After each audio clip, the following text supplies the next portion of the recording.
The whole point of me sharing my stories with y'all because it is so many women who deal with narcissistic abuse. And when I say I was in a mental fog, I couldn't think right. I forgot so much stuff because my brain was not in the right place. He got the knife. He like, I'ma kill you, bitch. I'ma kill you. Mind you, I've done nothing to provoke this. Listen, you trying to take the last thing I got left in this world? I'm not trying to take him from you. I'm trying to talk about a situation. Are you slow? Are you slow? I'm gonna kill you in front of your family. Okay, I'm glad I'm still recording you. I'm glad you are too, because I'm letting the world know. I don't care if the police here. Okay, I'm finna post this on social media too. Pull up on your thought, she gone, I'ma call that girl still. Then she gave me top and I ain't call it girl still. But I'm still. We still Hustle Daily. What's going on, Hustle Nation? Welcome back to another video. It's your boy Ray, Big Play. Coming to y'all with another one today. Smash that like button. Follow me on Instagram. We about to get right into it, man. Let's go. Put a finger down if your narcissistic ex/baby daddy drove all the way from Las Vegas to Riverside after getting off a party bus to kick your door in. Put a finger down if you got with your best friend since high school's brother once he got out of jail and he ruined your life. You got with your best friend since high school's brother once he got out of jail and he ruined your life. Oh shit. Okay, I got you. I heard you. Put a finger down if you had 2 babies with a narcissist who abused you and slandered your name in every way possible. Put a finger down. Yo, my girl got fucking notes. Fuck is you talking about? She got notes right there about fucking. If you were relocating because every time he popped up to your house, he was bullying you, causing drama, or issues are popping up at your house. Put a finger down if on your way to transitioning to move to get away from this narcissist, you lose your 4-year-old child in a car accident and he decides to sue the state knowing that they will come after you and now you're fighting a legal battle. Oh my god, these the type of niggas. Y'all gotta like toxic niggas. Y'all got to at this fucking point. I done heard too many stories. Where all the fairy tale stories at? I'm hearing stories about niggas that's taking y'all through the ringer. Fuck is you talking about? And then motherfuckers want to give niggas like me a hard time. Fuck all that. You gonna treat Ray like the motherfucking king he is around this bitch. Fuck is you talking about? I just feel like talking shit this morning, man. It's early in the morning. Y'all know when I release this video, but it's early. Let's get to part 2. But I'm serious, though, at the shit I'm talking about. This story from the beginning. I met this person when I was like 13, 14 years old.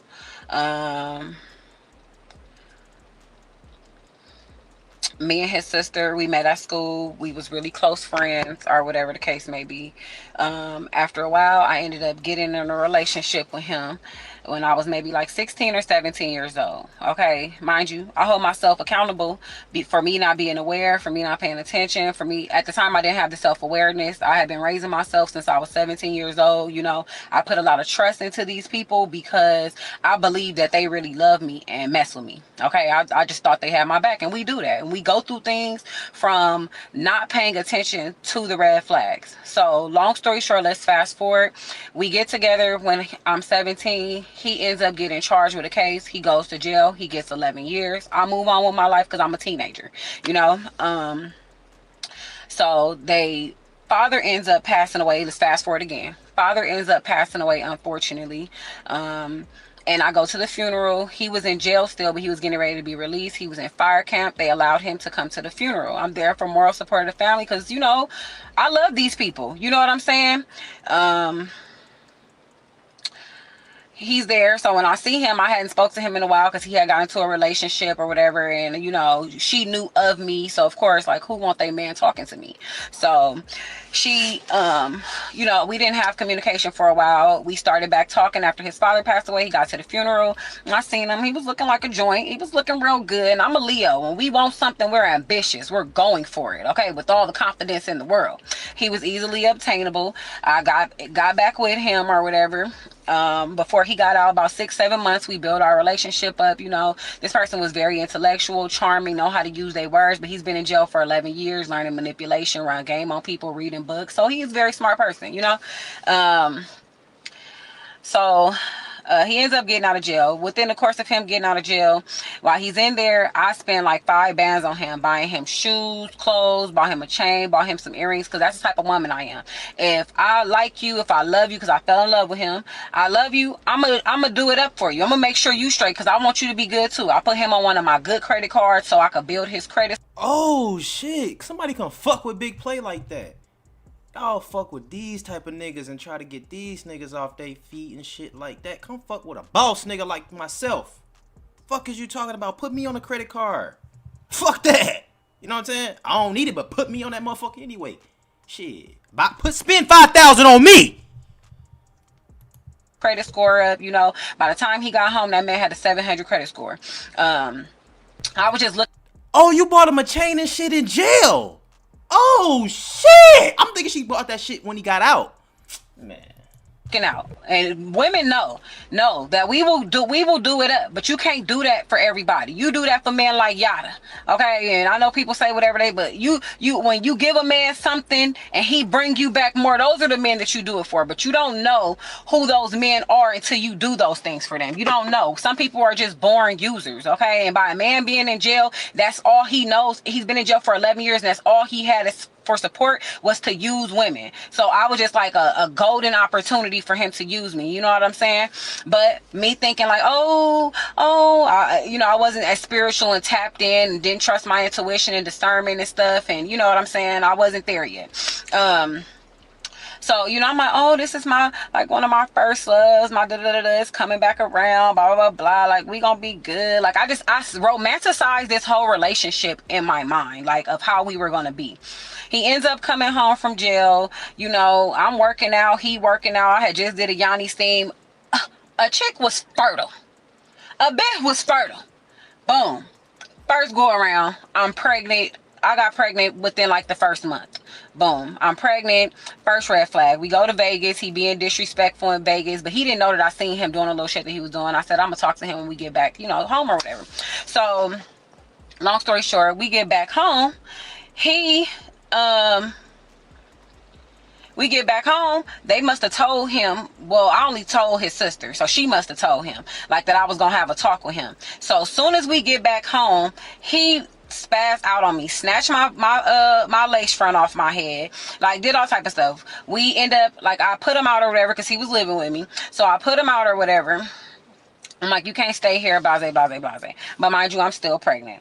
So long story short, we get to the house. Not we get to the house. So a little time go by. He's still not living with me, but we talking every day. We still seeing each other. It's still like, he just not living in my house, So he like, well, I want to have a gender reveal. I'm like, well, I already have kids. I don't want to have a After the nigga snatched your wig off. gender reveal. Like, I already had 2 kids. I'm like, traditionally you're not supposed to do stuff like that after you have your first baby. So he like, well, this is my first baby. So I'm like, okay. He like, I'll pay for it. He gives me the money. He tells me that he's out like busting little moves in the street to get money. Okay, whatever. Come to find out, the money came from, I'm gonna call her girlfriend number 1. I'm gonna call her girlfriend J. So girlfriend J gives him the money. I don't know nothing about girlfriend J. He has this girl, she felt entitled because she done paid for the gender reveal. She comes to my gender reveal. Everybody at that gender reveal knew that he was messing with this girl because he had been running around town with her the whole like month and a half that he hadn't been living with me, right? No, the whole like 2 months, because I think, the whole like 2.5 months that he wasn't living with me. He had been taking her to all the functions. I'm at home pregnant. I'm sick. I don't feel good. Like, I could barely walk. I could barely get out the bed. I'm just always just nauseated, head hurting. Like, that was a tough trimester pregnant with my baby Ari, the one that I spoke on passing away. So anyway, so he got this girl at the gender reveal. I don't find this out till later, but everybody there knew. Everybody knew. You think one time this quote unquote best friend was like, told him, like, why would you have her there? Why you do this? Ain't say nothing to me like, friend, I don't think that you should mess with my brother. Like, he ain't right for you. Like, you doing good for yourself. Da, da, da, da. No, she was too busy in his ear saying stuff like, oh yeah, she for Instagram and da, da, da. This is the stuff that he came back and told me. I ain't just pulling up shit out the air. This is shit that he came back and told me, and that somebody else that was really close to them was sitting around listening to it, told me the things that she was saying about me. So while he's looking for a reason to have beef with me and to start stuff with me and to fight with me, and then the scammer girl Jay, because she was a scammer too, the scammer girl Jay, she gets his social security number. I built his credit score up, mind you, while he's in jail. He talking about, oh, you didn't do that. She built my credit score up. I'm like, how? She only had you just gave her your social security number, because I didn't know that he was messing with her, because she was quote unquote their cousin, right? Quote unquote their cousin. I never give a motherfucker my social security number. I don't give a fuck who you is, besides my mama. Um, um, Basically, like, anything I did for him, he tried to discredit. So I ended up getting pregnant with my baby. He did that disrespectful stuff. He started sleeping with his sister's husband's little sister. And she was grown, but she was still like in the family. I've been around this girl, I don't know how long. She don't owe me no loyalty, but bitch, don't be in my face. Don't be buying my products and doing all that type of stuff. So we go to a party. We in the party, and I told her when I seen her, it was on site, because I went through his phone and I seen some things. So we get to the party or whatever. I'm not tripping off of her. I'm like, whatever, I ain't gonna start nothing at the party. She walks up with her flash on in my face. Like she didn't come in my face, but it was people right there, but she was in proximity. So during this situation, she ended up leaving out or whatever. A whole hour passed by. I'm like, I'm in there turning up with my homegirl. I ain't even tripping. Go outside the party. She outside talking mess. So we end up fighting. I beat the brakes off her. End of discussion. Couldn't hang with me if she wanted to. Big for nothing. It's like when I first got with him, and I didn't find out a lot of things until afterwards. Like, you know what I'm saying? And at that time when I fought that girl, I was pregnant with my son.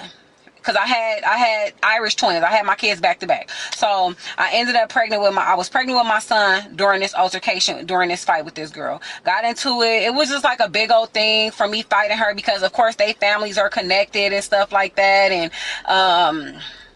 it was just a lot. Okay. So just like this man embarrassed me, and I'm not even giving y'all the details. He just embarrassed me. He messed with Barney, Big Bob, Baby Bear, Oscar the Grouch, anybody, Cookie Monster. He messed with Creatures of the Night, anything, a centipede, a roach, a daddy long leg, anybody that would open their legs to him, he was gonna have sex with them. He was gonna mess with them. Like, that's just the type of time that he was on. And then I had like everybody in my family, they like, well, like, when I would catch him cheating, but a lot of this stuff I'm gonna be telling y'all now, but I didn't find out this stuff until afterwards. Okay, so don't think like I was finding out this stuff and then staying. I will find out about one person or him cheating. Then he had girlfriend number 2. I'm gonna call her girlfriend K. He got with her while I was pregnant with my son, took $500 from her, then stopped messing with her, and then got back with me. It ain't even just me. He done did stuff, scandalous stuff to every freaking body. Okay, it's not just me. Just ratchet, okay? Just ratchet. Now I'm irritated right now. So I ended up deciding that I was gonna move to Vegas because it was just too much. It was too embarrassing. Nobody knew my business. No, I wasn't in drama and stuff like that. Like, I stayed to myself, made my money, and went outside, popped out cute. That was it. Okay, so I moved to Vegas and I let him come with me. Oh my God. Alright, she ain't know all this, y'all, but the nigga did snatch her wig off. You knew that, baby girl. Like, fuck, man. Damn, y'all think, listen. Y'all think a nigga is not gonna do that shit again if he put their hands on y'all? Like, literally, if it's like no consequences. Like, you ain't send that nigga to jail. You ain't give that nigga a black eye. You ain't slash that nigga. Like, alright, shit. Y'all like it. I love that shit, man. Okay, so I skipped a lot of details because I was so angry. I skipped a lot of details. Okay, so I ended up moving to Vegas or whatever. I let him come to Vegas with me. When we get to Vegas, the goal was for me to focus on, like, I had been doing hair for a long time. I didn't want to do hair no more. So the goal was for him to get a job. I had enough money saved up, and he was supposed to get a job and work and, like, take care of home like a man is supposed to do. And I was going to start focusing on my new whatever venture that I was on. Okay, I was a very popular hairstylist in LA, in Long Beach, LA, Compton area. Okay, so we get out there, and I was just embarrassed. Like, he embarrassed me all over the city. Like, he was just embarrassing, and I wanted to get away. Like, I was really, really running from the shame, to be 100% honest, you know. And then, like, you know, God kept telling me to be patient. And I didn't know what God was telling me to be. I honestly, no. I thought God was telling me to be patient for him to change. You know, he just got out of jail, and I had everybody around me like, oh, he just got out of jail, you know, he ain't finna be faithful right now, like, you know, he want to experience life. So I was having kids by him, so I'm like, okay, I wasn't taking the cheating, but I wasn't giving up on my relationship and my family just yet. So once we got to Vegas or whatever, this is kind of like how my spiritual awakening really started. I just started, like, getting more tapped in. I was going down the rabbit hole of discovering what God was and who God was in me, and, you know, my relationship and my relationship with Christ. And once I started really, like, getting closer and closer to God, his actions started getting worse. So now it's not just cheating and not the mental, emotional, like, down talking me, trying to make it seem like I ain't nothing. Like, you know, I had 2 kids before him. Oh, that's why they daddy ain't here. And, you know, just really trying to, like, tear down at my character, just trying to make me feel low about myself. Ain't nobody gonna want to be with you, and you got these kids, and a lot, you know, it's a lot of negative things were being said about me unnecessarily, when I never had. And he was going around telling people, like, oh, I used to say he was broke and he was like this, and I put my right hand to God. I never would down talk that man. That's how I lost me and my ex. He broke up with me before, because he was like, I don't like the way you be talking to me. So when I got into my next relationship, I stopped talking crazy, because I realized that was a problem that I had. Okay. So I'm going through my spiritual awakening. And I guess, you know, my relationship with me getting closer to God was, like, irritating his demons, because he would just do the most random shit. Like, and y'all know narcissists, they love to ruin a good time. Like, anytime we were doing anything, like, my dad, I'm gonna give a couple examples. My dad came out there to Vegas to visit whatnot when he was alive. And I woke up, it was like maybe 7 a.m. I woke up, and this man is walking back and forth at the end of the bed. Walking back and forth. And I'll sit up, and he, like, saying little smart stuff to me. We just woke up. What are you mad about? What is your issue? He's saying stuff back and forth, back and forth. And I just was like, leave me the fuck alone. Leave me alone. And then he just gets to going. He just gets to talking to me crazy. I guess he wanted to see what my dad was going to do. But my dad was, like, had stage 3 cancer, stage 4 cancer. Like, he was going through it. Like, you know what I'm saying? He was, like, I don't know, I guess, like, trying to see. I don't know. Like, I genuinely cannot tell y'all what was the reason for him to try to fight with me. Now, I'm a jokester. I play a lot. So as he was talking mess, for me to keep it from getting too serious, I was saying little smart stuff to him. Like, you know what I'm saying? Like, I would crack a joke. Like, Like, if he, like, yeah, that's why your body count, trying to say, like, stuff like that in front of my dad. I'm like, but I was saying things about his family members. Like, oh yeah, but such and such in your family had got to that. They were at that number in high school. So what does that say? Like, you know what I'm saying? I'm just cracking jokes or whatever. So then, another story. His brother and his girlfriend come over. We ain't got no beef. It ain't like, oh, we was already beefing. He would just start random fights. So I'm in the, and that's what demonic spirits do. They just like to antagonize. So I'm getting out the shower, and he started trying to argue with me. And I was like, Leave me alone. I walk in the closet. He literally takes me by my neck and slams me on the floor. So I'm fighting him, and I'm like, what? So his brother, they in the loft, because we had a loft upstairs, and inside the closet, the loft was on the other side. His brother run in the room, and Grandma like, bro, what is you doing? Whoopty whoop whoop. He just randomly wants to fight with me while we had company. We supposed to be entertaining. My daughter got her best friend out there. I got her best friend at the house, and he just like, yeah, that's why you like this, and da da da. Just like always wanted to try to like talk like us get into it in front of people so he could talk about me. And there was no reason for him to be doing this stuff. Like, I wasn't provoking him. I wasn't ever doing anything for the attacks. But this is how it let me know it was spiritual Send his stupid ass back to jail. Fuck is you talking about? warfare. I came across a video on TikTok, and it was a lady. She was talking about how she went through her spiritual awakening, and her baby daddy, her kid's father, just spazzed out on her. I was going through the comments, and it was so many women in the comments saying the same thing. Like, I started getting closer to God, and because my ex had all these spirits on him, he tried to beat me up and da da da da. Okay, so let's get to this story. This day he starts trying to fight with me. I guess he wanted to go to.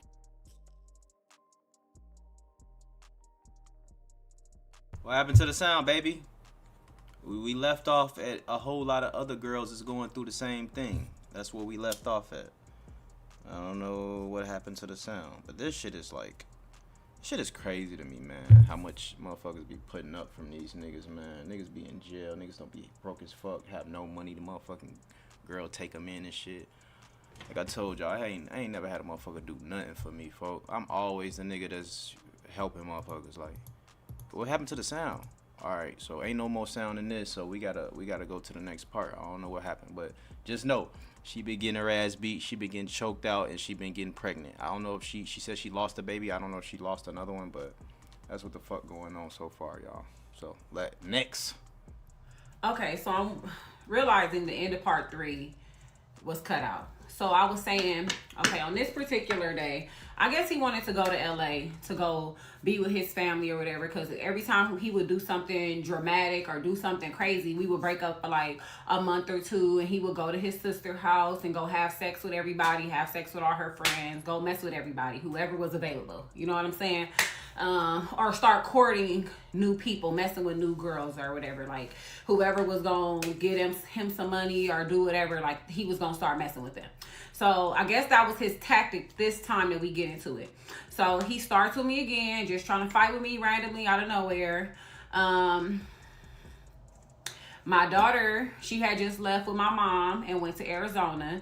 So it was my oldest daughter, my son, and it was the baby there. Now, this was our final breakup. This was the ultimate breakup where I was like, nigga, you could never come back. Like, I could never fuck with you again. So, Damn, he done already pulled your wig off. He done put a knife to you. He busting in your door. He cussing out your daughter. All type of shit. Let's hear the straw that broke the camel's back. I gotta hear this one. It's gotta be good, because the other ones was fucking good. This one gotta be. Whoo. Let's listen. he trying to argue with me, fight with me. I had my headphones around my neck. I said, I'm finna go meditate. I put my headphones on to go meditate. He turns me around, like we do like a little tussle or whatever. I end up on the ground. My kids come in there like you know, like they worried about their mom, like, you know what I'm saying. And thank God my fucking 2-year-old, I think she was almost 3 at the time. Thank God that she wasn't there. You know what I'm saying? Because she was like, she had really good memory. Like, she just repeats stuff and she talks so well. And it was just the baby there. He's screaming and hollering at the top of his lung. My oldest daughter crying. My son, they just screaming. So he goes, bitch, I'll kill you. I'ma kill you. He goes downstairs and gets a knife. He come hurry up, because we had 2 stories. So he go downstairs to the kitchen, get a knife. He come back up there. I'm naked. I had a bath towel on. I'm just sitting there holding my towel or whatever. Like, my daughter trying to jump in front of me, and I'm pushing her. I'm like, get back. Like, stop putting yourself in harm's way. Like, get back. But of course your kids are gonna try to protect you. So he got the knife. He like, I'ma kill you, bitch. I'ma kill you. Mind you, I've done nothing to provoke this. He would do things because he wanted some freedom, instead of saying, like, I need to go be with my family. He had to start something with me. So, long story short, He act like he gonna stab me. I had my daughter go call the police. Me and my kids, I explained that in part 4, I think. So this is basically like the catch up on part 3. But he did all of this stuff, spazzed out, was being very disrespectful. He just was doing a lot. Like, he did these things so that way he can get away. He felt like how he acted was like, I don't know. He's such a liar. Like, literally, we just had court this morning and he was just sitting there just lying. Like, he's just such a liar. Like, I don't even know what to say. Like outside of that, he is a narcissist to the definition of being a narcissist. Like, literally. Okay, so anyway, he pulls the knife on me. I call the police on him or whatever. I went outside. I called one of his family members. We was trying to see about getting him a flight, but the flights that same day were really high. So I let him take my Tahoe truck. The truck that I put the down payment on, the truck that was in my name. But he like, oh, this our first time getting a car, another manipulation tactic. This our first time getting a car together. I got this car before I moved to Vegas. We should put that car in our name together, this and this and that, blah, blah, blah. I'm like, okay, so he co-signed. The man in the dealership literally looked at me and he was like, he do not have to co-sign on this car for you. You could put it in it don't make a difference whether he put his name on here or not. But he like, nah, that was a scheme within itself. But me being unaware of certain things that I know now. Okay, so I'm like, whatever, just tell him to get all his stuff. Take all his stuff. Damn, but you wasn't aware he pulled a knife on you. Niggas be damn near about to kill these hoes and they still be like, what the fuck, bro? Like, a motherfucker, like, try to harm me, bruh. I don't give a fuck what age I was. I don't know. Maybe I just was raised different type shit. Stuff because I done called the police on him. He done put a knife out on me in front of my kids. He had cussed my daughter out real bad, was throwing books and shit, like while we all standing right there, like he was taking my books out of my spiritual room and throwing them at me.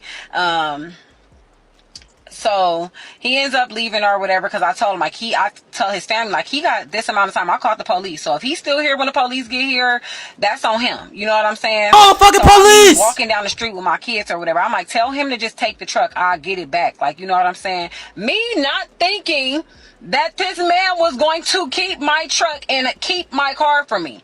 But in my head, I'm like, okay, I'm stressed out because what the fuck is going on in my life? You know what I'm saying? I'm like, okay, I'm gonna let him keep the truck so he could pay the truck note on it or whatever while he got it. Like, you know what I'm saying? Like, whatever. Whatever. I'm gonna let him keep it. So that way I ain't gotta worry about paying the truck note. I'm working from home anyway. I still got enough money to pay my bills for X, Y, and Z. But if you know anything, I went into survival mode because I just went through a traumatic experience, right? I've been dealing with traumatic stuff over the past couple months. Not even over the past couple months, because at that time when my baby was like 2.5, so I had been dealing with traumatic stuff for maybe a year and a half. That's when it started getting worse. Like after I had my son, like the shit just started getting worse and worse and worse. So he takes the truck, he leaves or whatever. Me not knowing, I'm letting him use the truck or whatever, keep it, because I'm thinking he's paying the car note. This man was not paying that car note. Was not paying the car note. Of course he wasn't. I was waiting for her to come up with that, say that part. Like, you think that nigga was really playing that car note? Come on. The car gets repoed. He had the car. I think somebody, his sister, she paid the car note, I think twice. After she stopped paying that car note, instead of him giving me back the car, like, here, pay the car note, the car, like, you know what I'm saying? Smart person, if you ain't got no money, put it on Turo. It was a nice ass Tahoe truck. It was new. It was clean. It was leather. It was a nice ass truck. Like, it wasn't no old truck. So anyway, he ain't got no hustle in him. So he lets the truck get taken or whatever the case may be, right? Lets the truck get taken. And so now I got a truck on my credit because instead of him giving me back the truck or doing something with the truck for it to make money, he just let it get picked up and then calls me like, oh, the Tahoe getting taken, whoop whoop. So I called them to see if I can get it back, just pay the car notes that are missing. They like, nah, in order to get the car back, you got to give us $13,000. I just started crying. I'm like, bro, why would you do that? He did not care. So we always split the kids because we had 2 kids. He carried one kid, I carried the other kid or whatever. So this year, he like, all right, I'm gonna let you carry her too, because of what happened with the truck. That's blah blah blah blah. Like, you know, and I'm like, okay, cool. This man goes, he tells me that, and then hurries up and goes files taxes and carries my daughter. Like, what? So the female that he messing with at that time, he tells her the truck got taken, or I'm skipping like in advance because I found this out way later. He tells her that, oh, the Tahoe truck got taken because my baby mama wasn't paying the car note. And she was like, well, why would she be paying the car note and you was driving the car? She said he slapped her. She said he slapped her when she said that.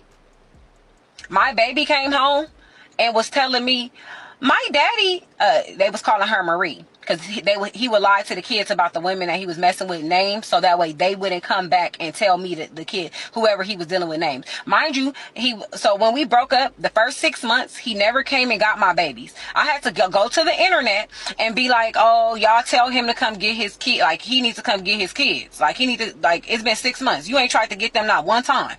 You just out doing whatever. Like, and I'm out here with 4 kids. You done took my car and you're not trying to get your kids. You're not sending me no money. You're not doing nothing. Okay, nothing but walking around tarnishing my name, talking about me, and all of this type of stuff. So after I go to the internet about him, because he has to keep up his image, because that's how narcissists are. So he starts coming to come get the kids or whatever. Okay, we flying back and forth, doing the, you know, going back and forth like that or whatever. So he starts getting the kids.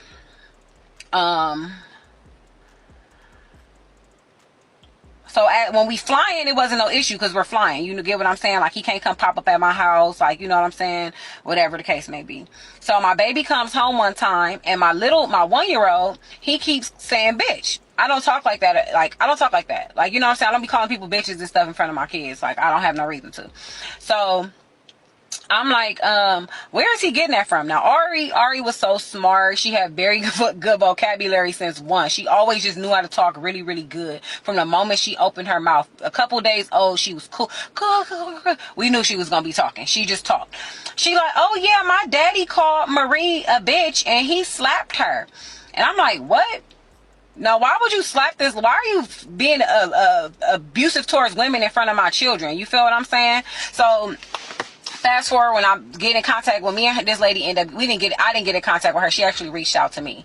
Okay, that y'all gonna find out why she reached out to me later on down in the story.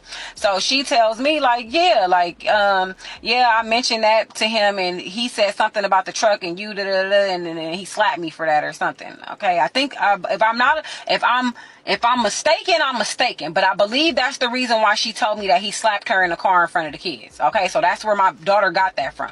Okay, so he don't care about kids being around. He does not care. So when he leaves for that situation in Vegas, the police never caught up with him. I never filed the report because I'm like, this man done been in jail for like 11, 12 years of his life. I don't want him to go back to jail. You know what I'm saying? Because they're going to take him to jail because he was in jail for a violent crime. I'm sorry, my lips are just getting dry.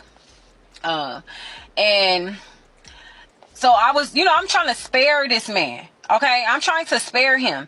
He takes my truck. He don't give it back. He gets it repoed. So now he's driving back and forth out there to come get the kids or whatever when it was his turn. He was popping up at my house. He didn't want to tell me when he would be on his way.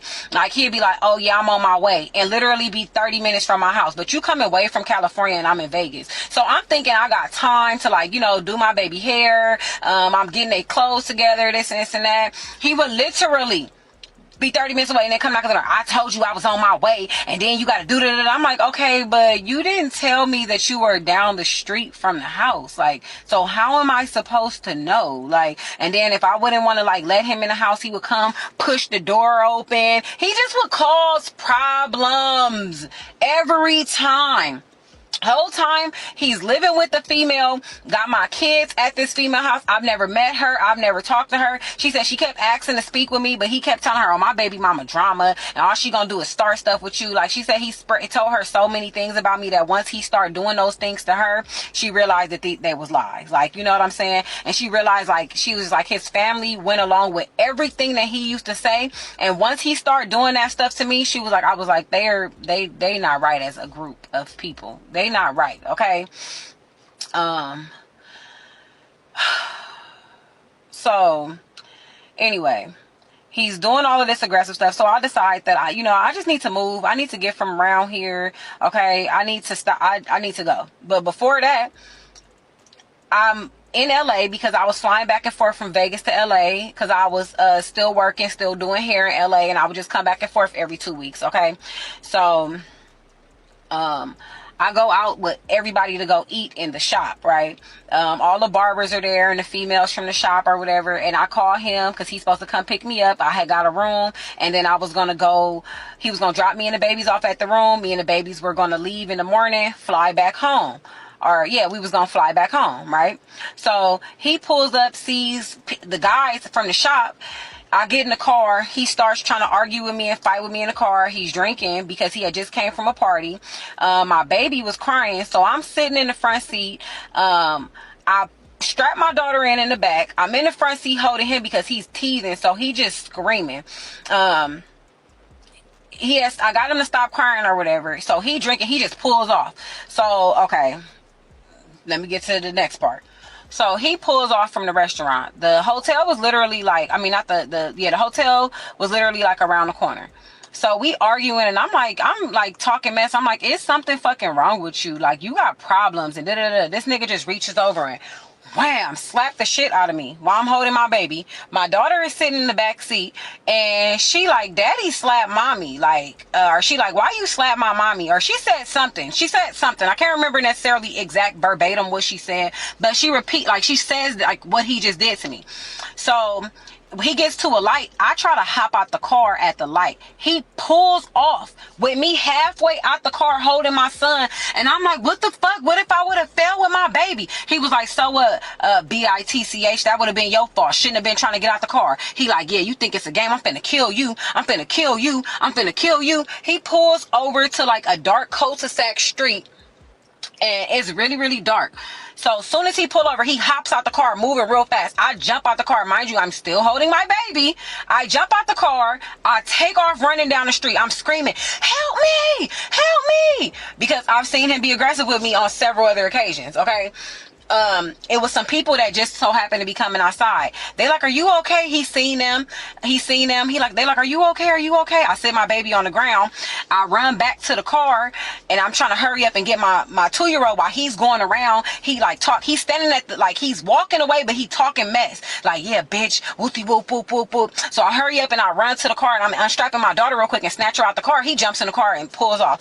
So the people called the police or whatever. The police come. Me once again. Police come. They take a police report. I give them his name. I give them his information. But I didn't give him his full name. I just told him because he has 2 last names. So I just gave them one of the last names. And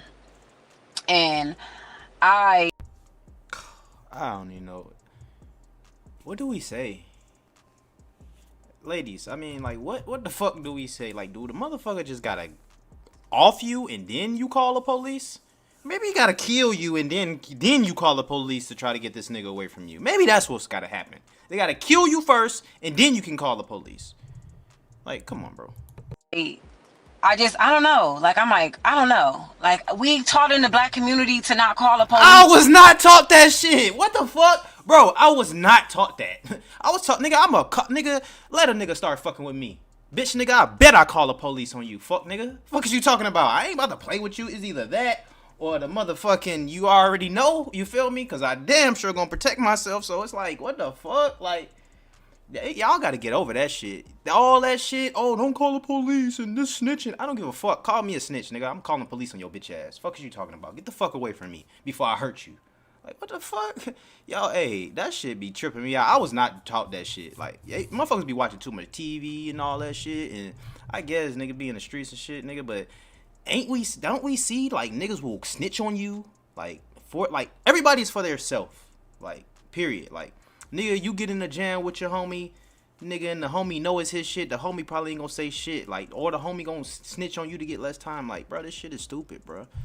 Like, if you listen to this video right now, snitch on niggas. Call the police on motherfuckers. Because I'm doing it. Come fuck with me you want to. I bet you I call the police on your stupid ass. It's like, we just taught that. Like, you don't call the police. Like, you don't do that. Like, the police make shit worse. But in these situations, it was not. It wouldn't have been worse for me. Okay. Um, but me still trying to protect him. You know what I'm saying? Um, So anyway, my best friend, I end up calling her. She come pick me up or whatever, and I go back to the house with her. And let me tell y'all, this is a spiritual part. I'm in my head screaming because I just don't understand what the fuck is the problem. I don't understand how spiritual this is, how I'm under attack, how this person is attacking me. I'm happy, I'm moving on. I'm not tripping on him. I was never calling him, blowing his phone up, seeing where he was at. And I think that's the part that psychologically fucked with him, because from my understanding and what I was told from someone that used to be inside of the house that he was always in, which is his sister's house, that they used to be sitting in there telling him, like, they told him to keep my truck. They told him, don't give that truck back to me. Told him I wouldn't have got that truck without him. But he probably told them that, though. You know what I'm saying? But the person that told me, they was like, how? Like, you know what I'm saying? So I feel like if they had the common sense to know that wasn't true, then the family knew that shit too. That they told him to keep that truck, not to give that truck back to me. They told him not to get the kids when he didn't come get them for that 6 months, talking about some leave her out there with them kids, but stuck in that house by herself. She'd be calling you, begging you to come back. Like, toxic ass females. Y'all have to be careful about the men that y'all get into a relationship, their female family members. If they're not happy in their relationships, if they are not married and they're not happily married, watch out, pay attention. If they're not well put together or attractive, or if they don't have things going on for themselves that they're genuinely happy with and they're confident in themselves, please avoid these type of men who listen to what their family members say, because it is so toxic and so unhealthy. Okay. So anyway, I go to my friend's house, I go to sleep, I'm putting on my headphones because I'm listening to some frequencies to like zone myself out. I'm listening to some frequencies. So I'm listening to the frequencies, I'm like chilling. I don't even remember dozing off, but I guess I doze off. One of my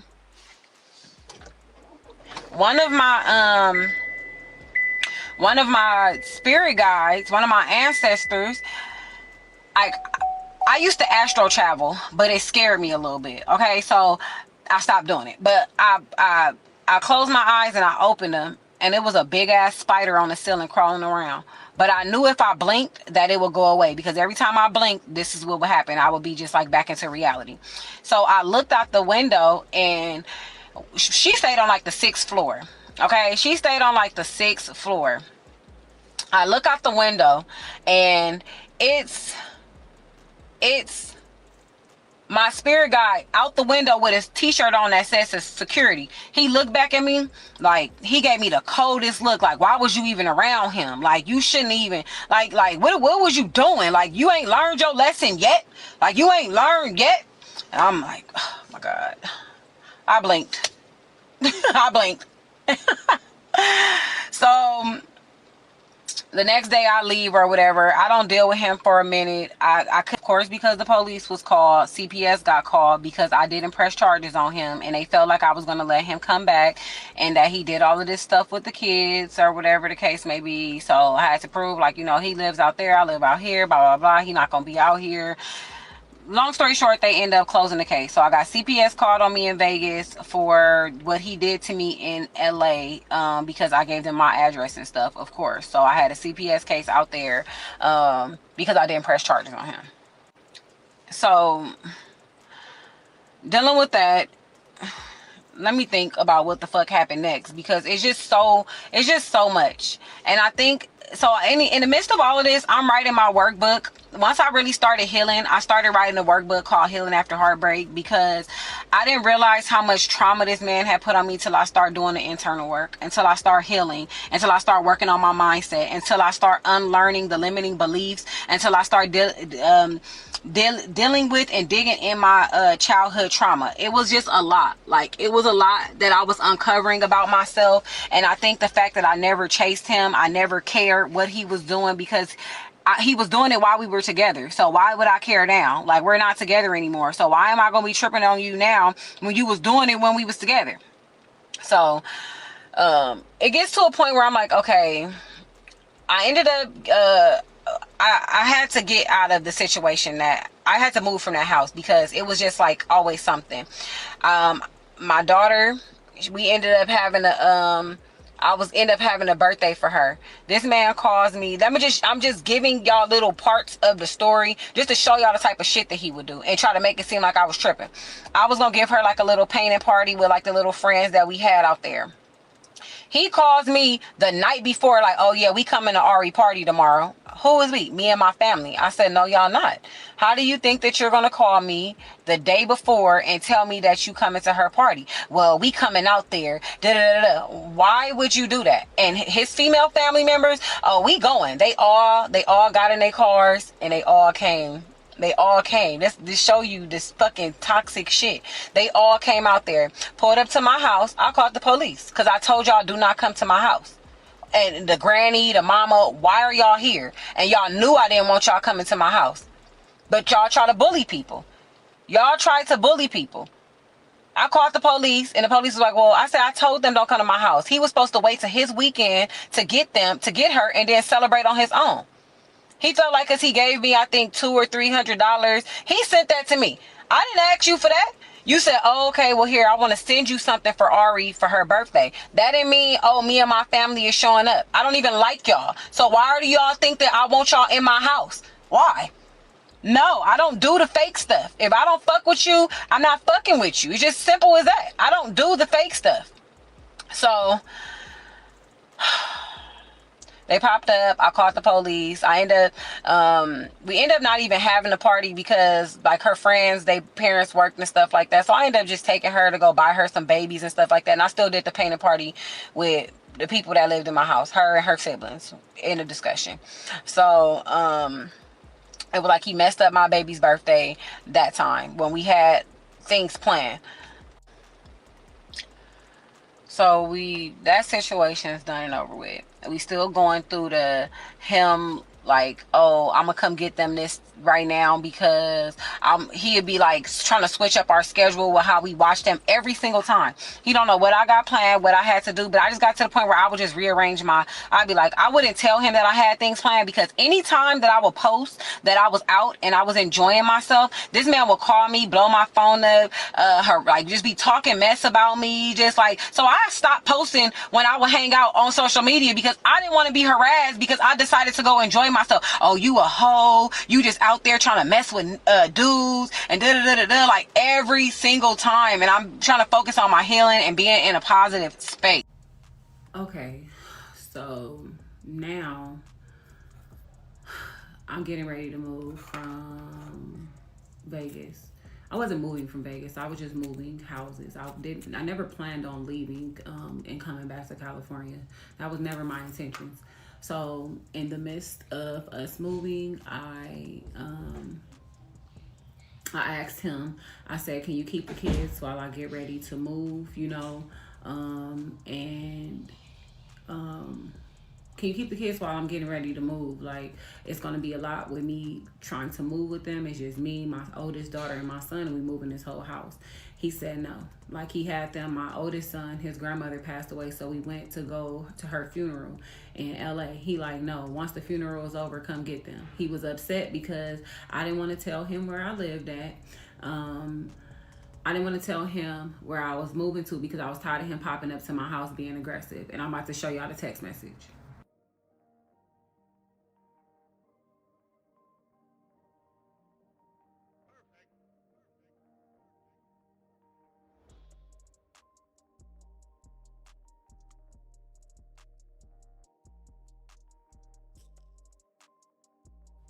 Okay, so basically before I moved, I asked him could he get the kids or whatever because I needed help with them or whatever. Ended up moving, me and my daughter, we struggled with the kids. We just did what it needed to do. It's crazy because that day we were, I was getting ready to get on the freeway.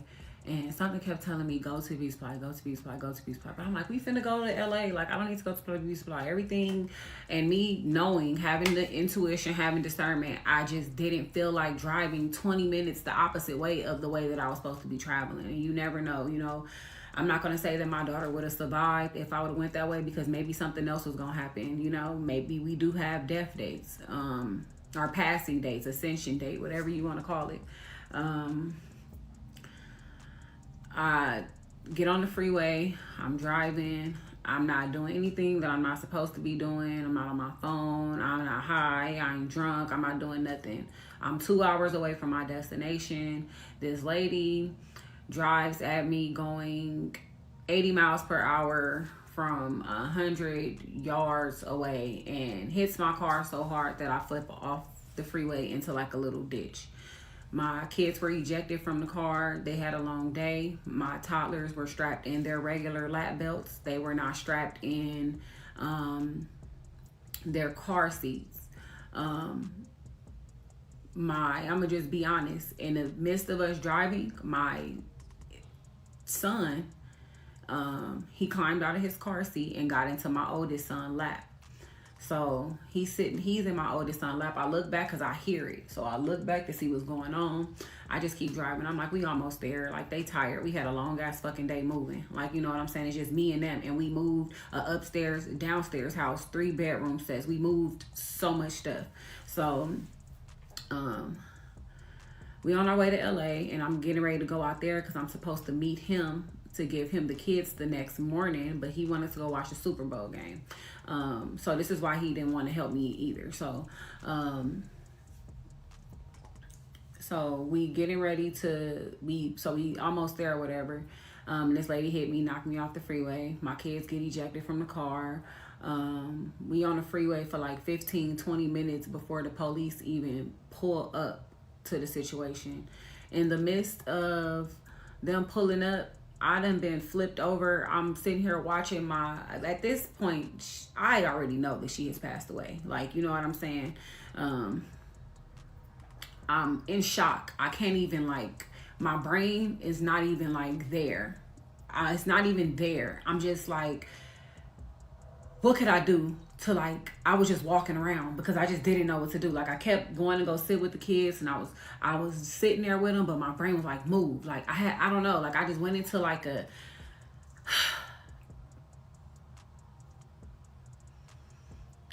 I just felt like I had to move around.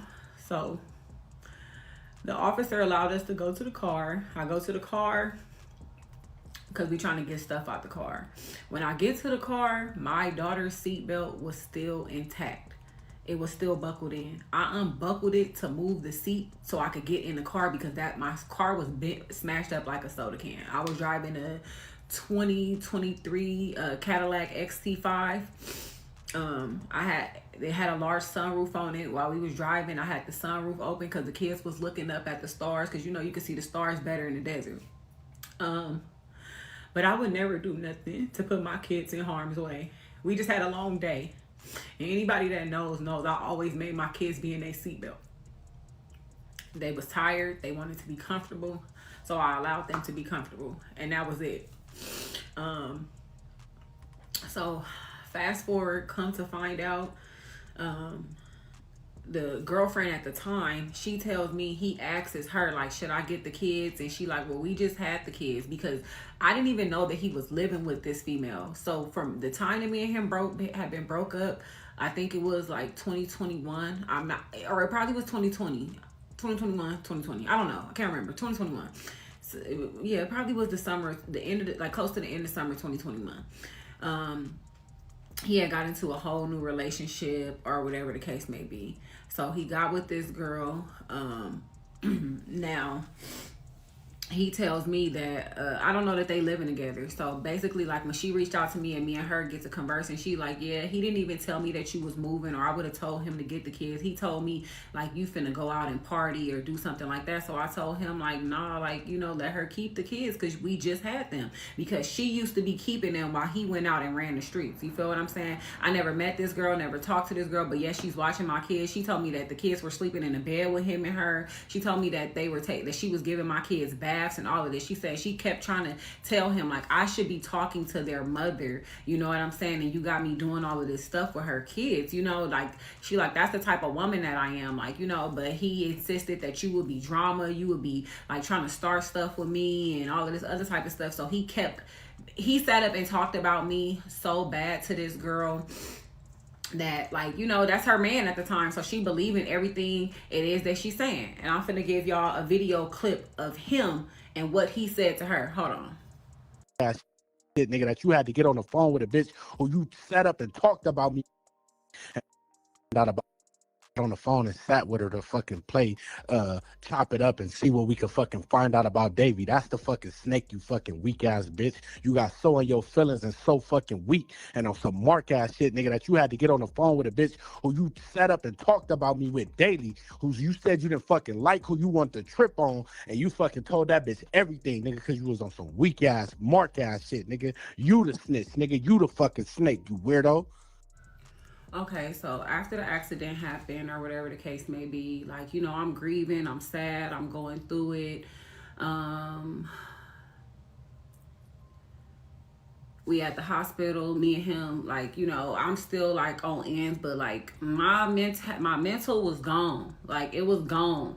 And like, I needed his comfort at that time because he was there. Like, you know what I'm saying? Like, my family and stuff was there, but like, couldn't nobody understand or feel what we was feeling. You know what I'm saying? So that kind of like brought us back together, but it wasn't for long. It wasn't for long. It kind of brought us back together for a second. So we end up having my daughter's service. My daughter, I had made her a Cash App, right? So I made her a Cash App. Her Cash App made like $13,400. But me unaware, he's messing with this. I don't even know what her race is, but like, she's like, I don't know, from Afghanistan or something. I don't know. Pakistani. She's something. She's not white or black. She's something Middle Eastern. Okay. So he's messing with her, you know. Come to find out, like, her husband had passed away, and from what the people in his family and him said, he was on coke. They used to do coke together. They was coked up, and I'm not lying. This is just what they was telling me. And you know, I'm just now coming around this situation, so I don't really know. Like, they just talking about this lady though. But her and her friend, they were paying. Hold on. So, from what they tell me, I never told, only person I told how much the Cash App made was him, right? And I shouldn't even told him, because the lady that he was messing with and his cousin, they were like, whatever money you get on that Cash App, keep that money or whatever. But I had already been saving to move, so I had like about like $8,000 put up for me to move into my new place or whatever, and buy, like, you know, whatever the little things that I may have needed. So I already had money saved. I was waiting on my taxes. Let's keep it G. So I had some money coming. On top of that, and I'm not gonna lie, before I left Vegas, he randomly hit me up, because he would have these little moments where he would be real nice. Like, he would just be real nice. Like, oh, you good? Da, da, da, da. He like, you need anything? I'm like, yep, $1,000. He sends me $800.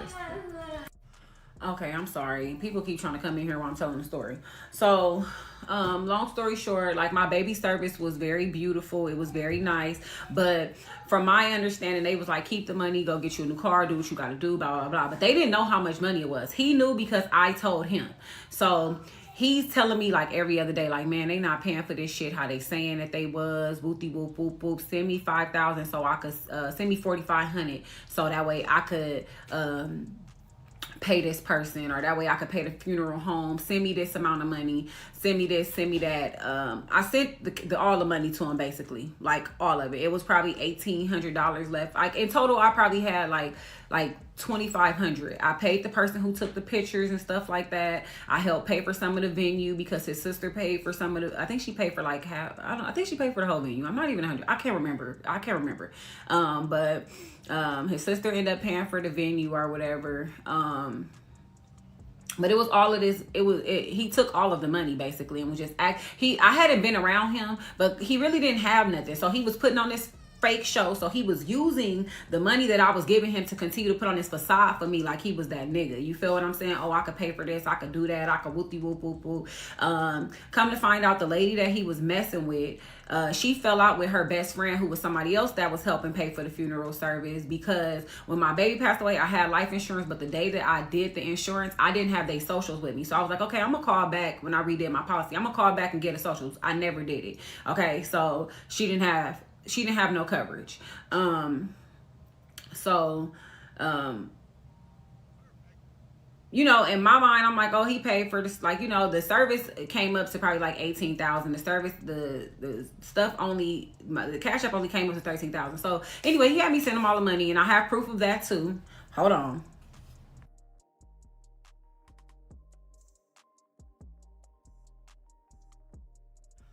Okay, so those are the messages. The first message is of him admitting that the other two people paid for all of the shit, right? And then I have like him trying to prove himself, but he I don't know if he was thinking when he sent me like his chime information or something like that, but he wasn't thinking or whatever. So when I confronted him about it, because to keep it all the way 100, to keep it all the way 100, I was on the phone because before I found out that he was messing with the girl who y'all see in the text message, her name's Sarah. Before I found out they was messing around, me and her was on the phone talking, and I'm like, yeah, Ari's Cash App made like $13,000 with the woo. She was like, oh, some.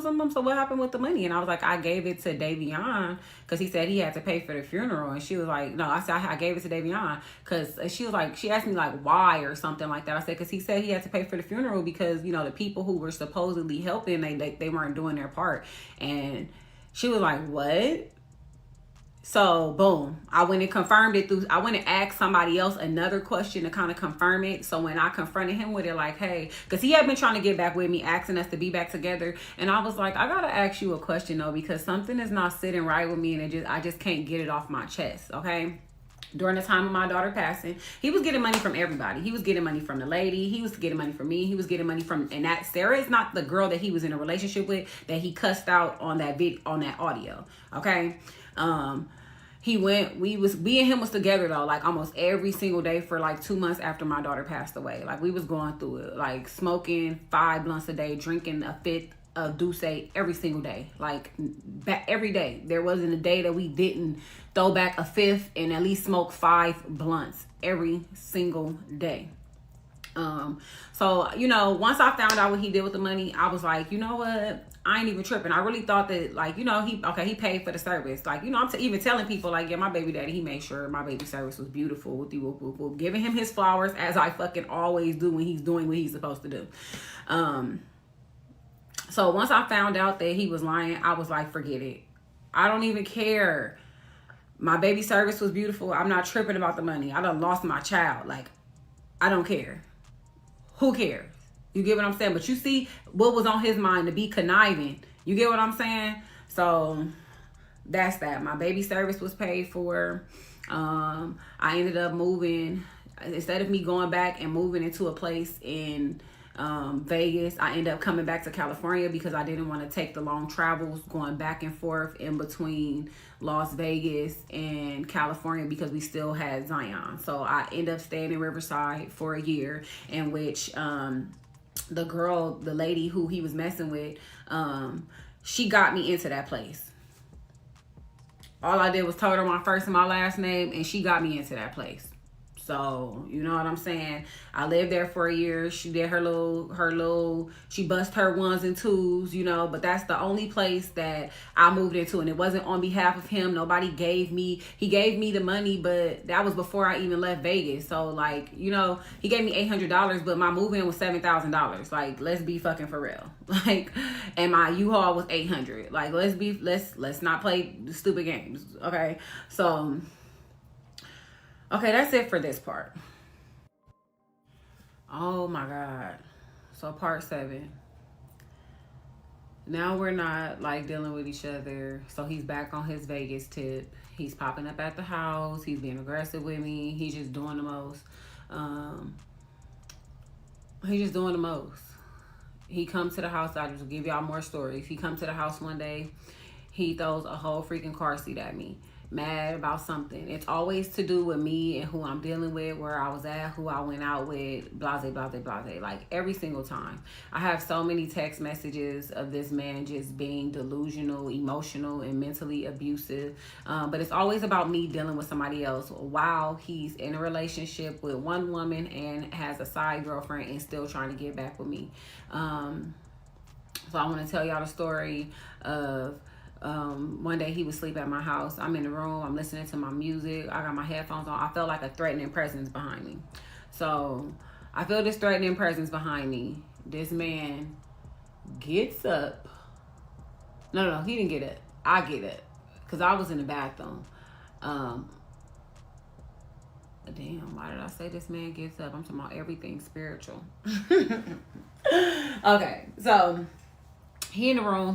I take off my headphones because I felt this threatening presence behind me. So I'm like, hold on, what is that? What is that? I go in the room. He in there snoring real hard because he in the bed asleep. Spirit just was like, pray over him, pray over him, pray over him. So I started praying like, this is my domain. You ain't got no authority in my home. Like, you don't see how big my energy is. You ain't welcome here. I'm just talking. My house is covered and divinely protected. I'm just going. I'm just going. I'm like gang banging in the spirit. Period. So the dude wakes up the next morning, and I told y'all how he likes to do this thing where he walk back and forth. He just walking back and forth. And I'm like, are you okay? And he like, are you okay? I said, I didn't say nothing. He goes to the bathroom, throws up. And it's like I had casted a spirit out of him. He throws up, he leaves. That man didn't come back to my house for 2 months. He didn't come back to my house for 2 months after that. Another time, he was in my living room. And I'm sitting there and I'm like, I'm an intuitive reader. I'm an energy reader. I pick up on the vibes. You know what I'm saying? So I'm like, are you okay? I'm like, your energy seem off. You just seem really anxious. He's like, ain't nothing wrong with me. I'm good. I'm good. You're wrong. You're wrong. You're wrong. I'm like, damn, why you have to say it like that? What the fuck is going on? So I was like, oh, okay. I'm like, just leave. Like, because you doing too much. Like, at this point, I'm trying to find my peace. I'm trying to be in a different mindset because I have just mentally popped so many blood vessels in my head, like what was going on in my life. So once he realized, like, ain't no going back after I asked him the shit about the money and all of that. Like, once he realized there was no coming back from that, that's when he got back to doing the stuff from Vegas. He would pop up. He threw the car seat at me. I have a video. Me and him made an agreement. He was supposed to pick me up from work, and I was going to get my son a day earlier than what I was supposed to get him. He didn't pick me up from work, but he still drove my son out to Riverside where my daughter was at home. So he would call her phone, like, oh, you at home? All right, I'm finna bring the baby. And she don't know. She just like, oh, okay. So she called me like, oh yeah, Davy, I'm finna bring the baby. And I'm like, why? I'm like, we and him didn't discuss that. We discussed this and this and that. So I text him like, he wouldn't answer the phone though. I said, look, I'm gonna tell her not to open the door if you don't answer the phone call because we did not discuss that.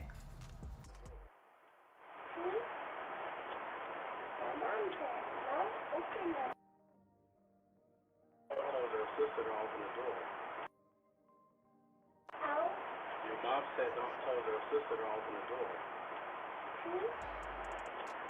My mom said don't open the door. You told her don't let this spirit in the house? You told her don't let this spirit in the house, bro? You told her don't let that spirit in the house?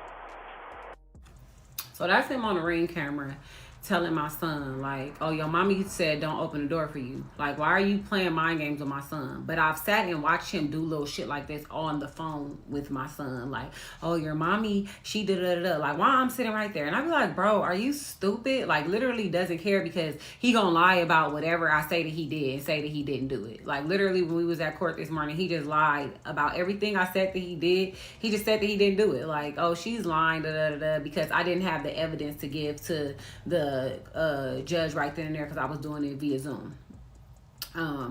So I'm just dealing with that type of stuff from him. And I wish I had the video of him rolling under my garage, okay? But I called, when I got in contact with Ring, they said they didn't have any more of my the stored videos I had anymore.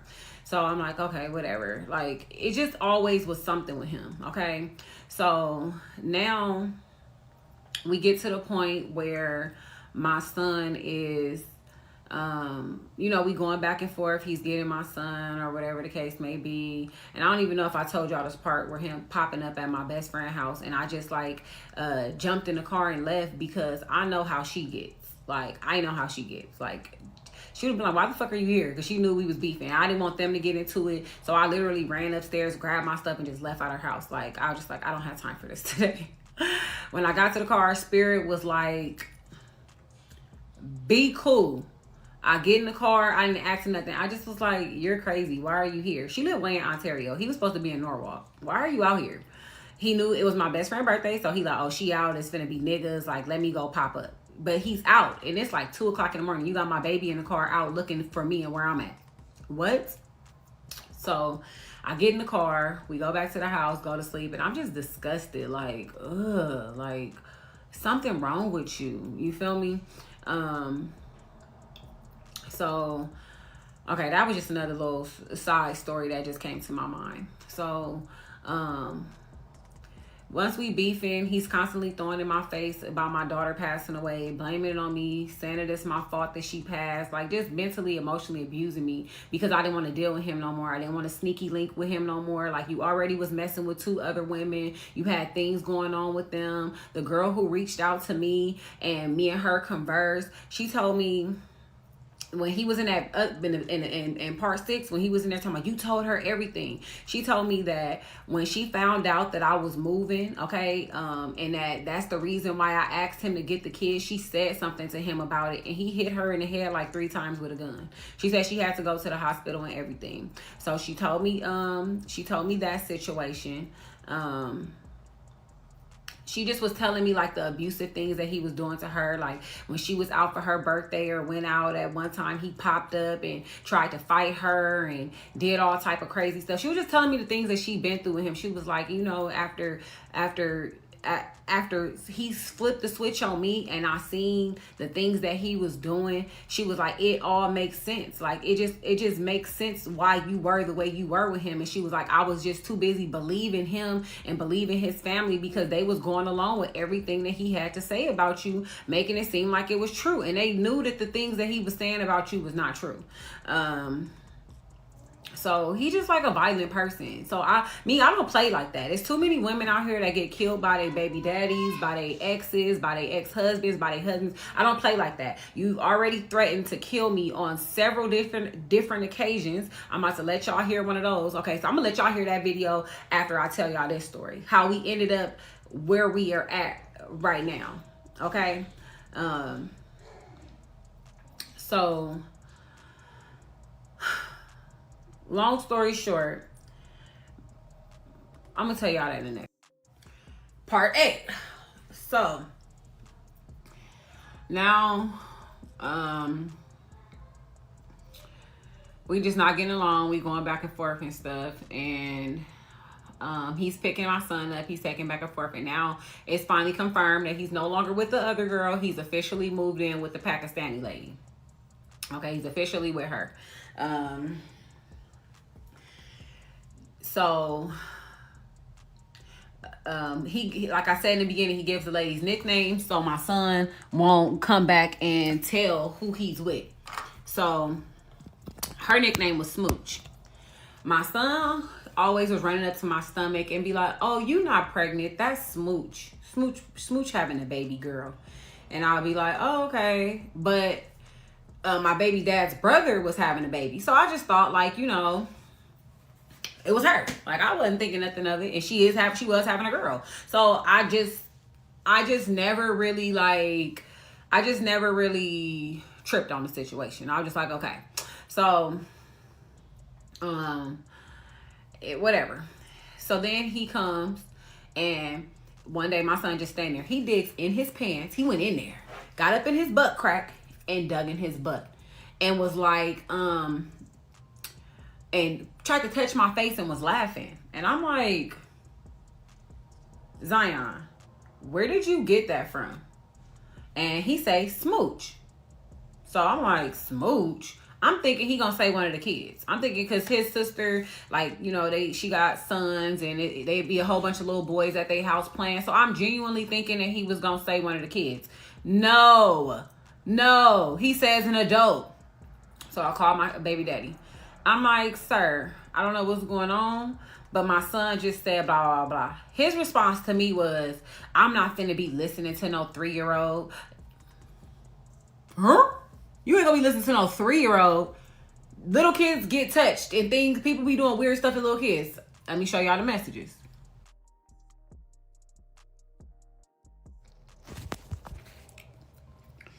So this man's immediate response to me telling him what happened to my son is me questioning his parenting skills and who I leave his son with and blah, blah, blah, blah, blah. I end up, when this all happened, I reached out to the granny. The granny, I text her, but she calls me. She like, I told him about leaving him with them women. Da da da da. Like he don't know what they'll be doing and blah blah blah blah. So I guess after me and her got off the phone, she calls him.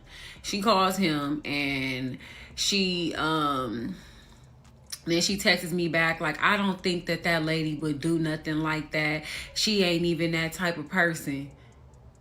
Whoever be thinking that the family molester is the family molester? Like, you know what I'm saying? And whatever she did, it was inappropriate because my son shouldn't be doing no shit like that. And from my understanding, from what he told me several times that this lady do coke. Now she your girlfriend. After she smashed your brother. It's just crazy. You know what I'm saying? And this is stuff that was told to me from him. Like, it ain't stuff that I'm making up. This is things that he was telling me. So, so those are that's the message. And it's more, but it's just so many. And me trying to look through like the whole little folder I have for him, it's crazy. So I'm gonna let y'all hear the message that what he says while we're on the phone talking, because he's mad that I'm questioning him and asking him about my son. Okay. Listen, you trying to take the last thing I got left in this world? I'm not trying to take him from you. I'm trying to talk about a situation. Are you slow? Are you slow? I'm gonna kill you in front of your family. Okay. I'm glad I'm still recording you. I'm glad you are too, because I'm letting the world know. I don't care if the police here. Okay, I'm finna post this on social media too. I'm finna post it. I'm finna post this whole conversation because you finna look crazy as fuck. Okay, that's cool. You a social media bitch, go ahead. I am. So we going through all of this because I wanted to talk about what my son came back and said to me. Like, what? So now you're making me feel like you don't care about my son's well-being because this lady takes care of you and provides for you financially. You know what I'm saying? You making it seem like you'll put another person before my kid. He never questioned her. He never said anything to her. When I reached out to her to talk to her, he told her not to talk to me. Her as a woman, as a mother, she should have been like, no, let me speak to her. But that's guilty conscience for you because she knew she had done something wrong. You know what I'm saying? Why would you be leaving my child unattended with her? He was leaving him with her while he was going out to go party, out sleeping with other women, out cheating. I remember one day I wrote on Instagram, like, all these LA niggas care about is getting dressed and looking good and fucking hoes. Don't got no money, don't got no hustle, whoopty whoop whoop whoop. She don't even follow me. She writes on my swiped up and wrote in my thing oh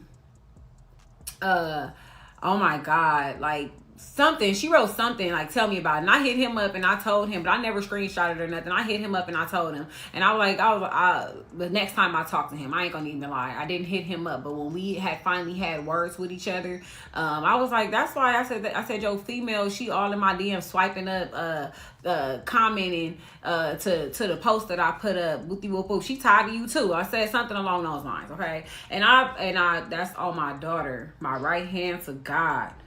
Nothing that I'm telling y'all is a lie. Like, not one thing. God told me if I'm going to tell my story, he actually told me to tell my story, but he said, if I'm going to tell my story, be 100% honest. Be truthful. If I did say, I don't even think I said anything that I can't remember. Like, I mean, that I was wrong about. if unless I said I was probably wrong about it right there at that moment. Like everything that I've been telling y'all ain't been nothing but the truth. So help me God, nothing but the truth. Okay.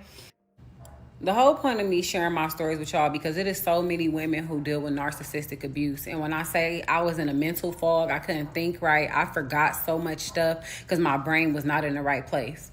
I'm just sharing my testimony and the things that I went through. And if a person feel like I'm attacking a character, then you shouldn't have been that type of person. I didn't tell you to make those choices. I didn't tell you to move against me like that when I've literally never done anything to this person to make them want to treat me like that. You would think that I killed their mama or something. Like, you know what I'm saying? Ladies, get away from these narcissistic men sooner than later. I stayed 1 month too long. I should have left him even though I was pregnant. I should have left him and never turned back when I was pregnant with our first child. Okay? Don't stay to where they keep damaging you, keep hurting you. I wrote a whole workbook, Healing After Heartbreak, to help people overcome this because I'm fine. My mindset is fine. It took me so long to share this story because I was like, oh my God, I was in fear. Like everybody, I'm like, she was stupid. You should have been left. You should have da da da. But and that was me. I used to be that person. I used to call everybody stupid, call everybody dumb. Like she's stupid. Why would she stay with him? And da da da. Until I ended up in that situation, I had to eat my words. I was walking in everybody's shoes that I sat up and talked about and called them stupid and like, why would you let a man treat you like that? He was the first person I ever let play in my face. The first and the last. The first and the last person that I would ever let play in my face. I got cheated on every week, every weekend. And not that I was finding out right then and there, but I was still finding out and I was still giving him a chance. I was being mentally, emotionally abused, financially abused. When I got with that man, my everything, bank account was right. He bled me fucking dry. He used to tell me, put things in my head to make me feel like, oh, you tight and you like this and you da da da da. And I'm like, What could I say, man? Should have been sent this nigga ass to jail. What do you say he did? 11 years, 7 years? Like, ain't you supposed to go to jail and come out and get your act together type shit? This nigga, he still ain't get his act together. You know what I'm saying? He's still beating the fuck out all his girlfriends, knocking, like, all the type of shit the motherfucker is doing. Well, that she say he doing. You know what I'm saying? So, I don't know, man. He gotta send his ass back to jail. I don't know what to do with this nigga, man. You know what I'm saying? So, y'all let me know what y'all think in the comments below. But I'm just not a big fan on putting your hands on people. Like, I'm trying to tell you, bro. Like, jail or hell, folks. You put your hands on me, you going to jail or hell. You feel me? Like, it's everyone is goddamn more convenient at the moment. You know what I'm talking about? Like, you feel me? Everybody should keep their hands to themselves. I'm real serious about that shit. Like, don't put your hands on me, folks. Like, you know? So, y'all let me know what y'all think in the comments below. okay, so now CPS is knocking at my door. They're knocking at my door. 2 weeks later, CPS, they're at my door. And I'm like, oh my God, what the hell do CPS want? And I'm forgetting that there were kids here when he came and did this shit. So, CPS are at the door. They want to question and talk to me. And in the midst of CPS being at the door, he calls. So I told her to be quiet. I answered the phone and I'm talking to him. And he just on his typical bullshit. So she got to hear him in action. She was like, okay, I kind of see what you're dealing with or whatever. And I'm so happy that God granted me that opportunity for the official person to see him in action.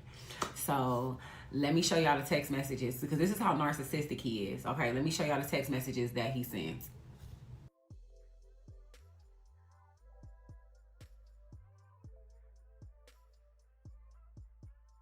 So y'all see those messages. Like, this is the type of stuff that I have to deal with on a regular basis from him. It doesn't matter what it's about. It'll be the kid's birthday. I will be trying to talk to him a month in advance about their birthday. Like, what day you gonna get them, what weekend I'm gonna have them. Like, he would wait till it's the day of their birthday and I'd be like, well, he ain't saying nothing, so I'm gonna just do this. Then he'd be calling me, oh, well, I got plans for my son today. He is the author of confusion, and confusion ain't nothing but the devil with 10:44 on the clock as I'm saying this. I promise. it didn't matter. Then I'll hit up his family, like, I had plans, Davion. I've been trying to talk to him about blah blah blah. And his own mom was like, "Well, I feel like y'all should be able to split the day." I'd be like, "Why should I have to split the day with him when I made plans with my son already?"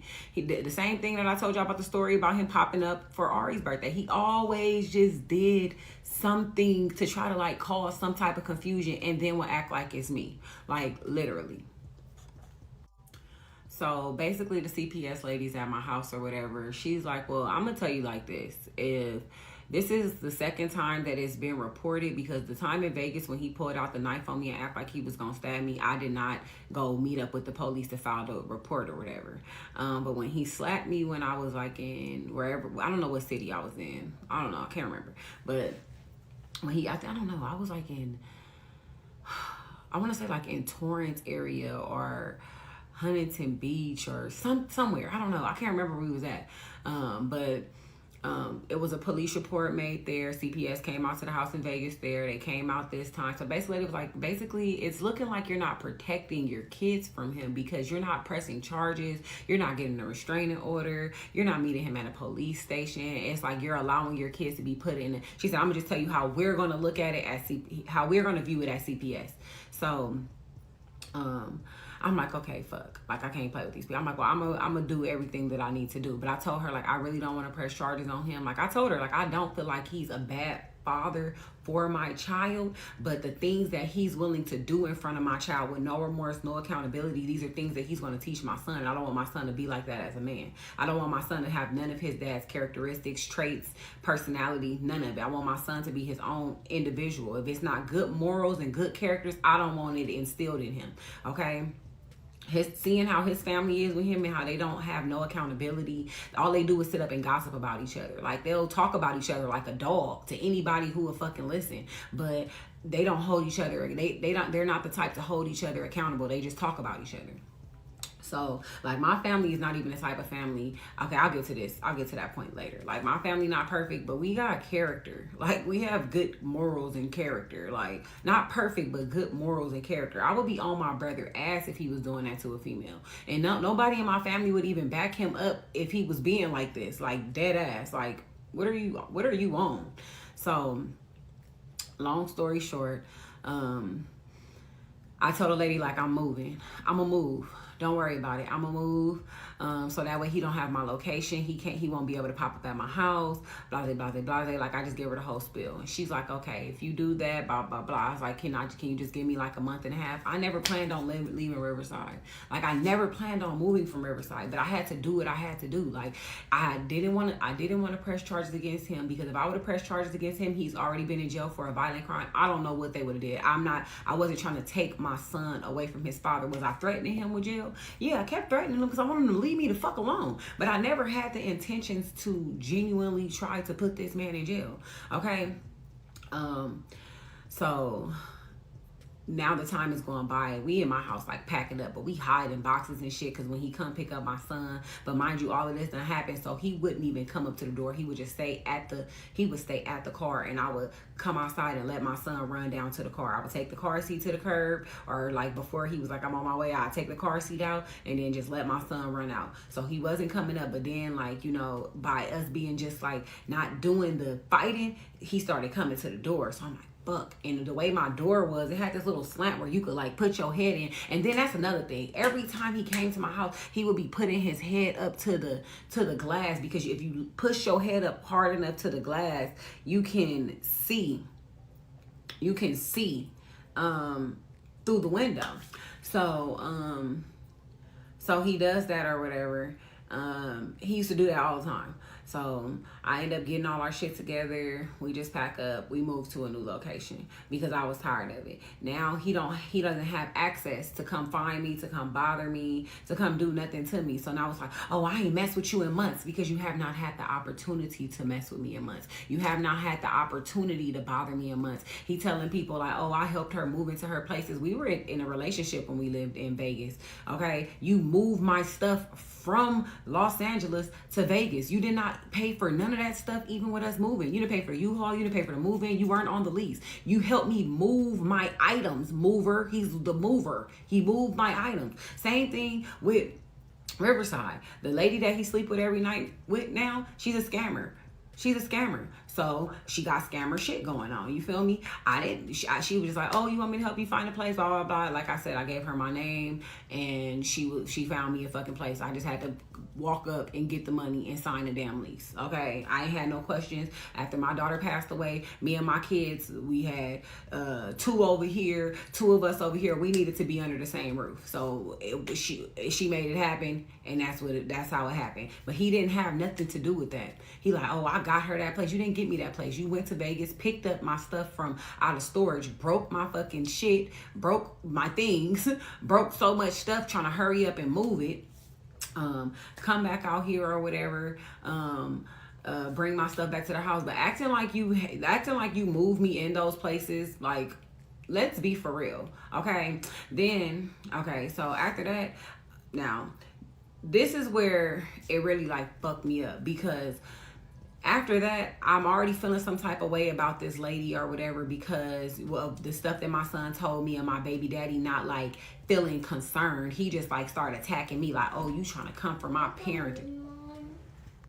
Okay, so back to what I was saying. I was feeling some type of way about this lady, being around my son. He was lying to me, telling me he wasn't around my son. She clarified that she was still around my son because she tried to be funny. And when I hit her up, because people was hitting me up, telling me like about her scamming. People was hitting me up like, oh, like blah blah blah, your baby daddy be with her, this and this and that. So when I reached out to him, I'm like, hey bro, like if she got people looking for her, like keep my son from around her. He like, that ain't got nothing to do with me. I'm like, yeah, but you be with her all the time. You feel what I'm saying? And you clearly still got my baby around her.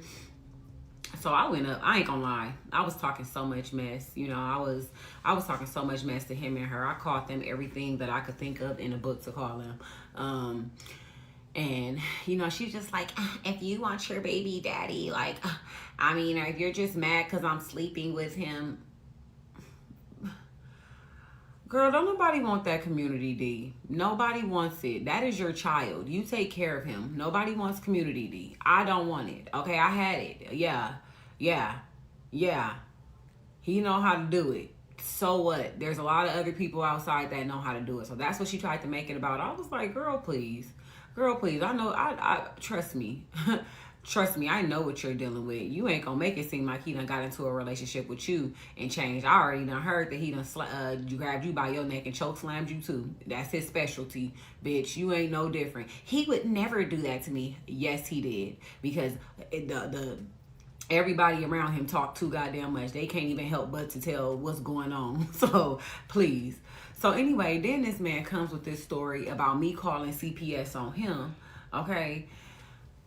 I don't even have I can't find the text message. I don't even think we was texting. We was on the phone, and he like, you called child services on me. Sent them to that lady house.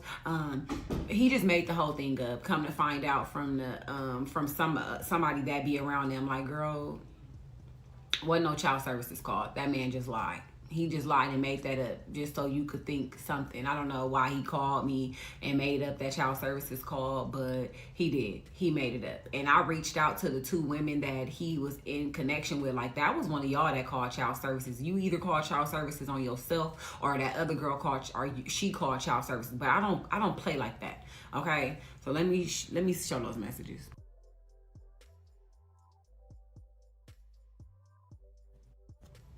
Okay, so boom, let's fast forward. After my daughter passed away, my baby dad got a lawyer. I don't know exactly when he got a lawyer, but he got a lawyer right after she passed to, I guess, take legal action against the state of California, right? So I wasn't aware. One of the ladies that he was messing with, he got a lawyer from somebody in his family, and the lawyer, he took the lawyer to her, and I guess she paid the like retainer fee for the lawyer or whatever.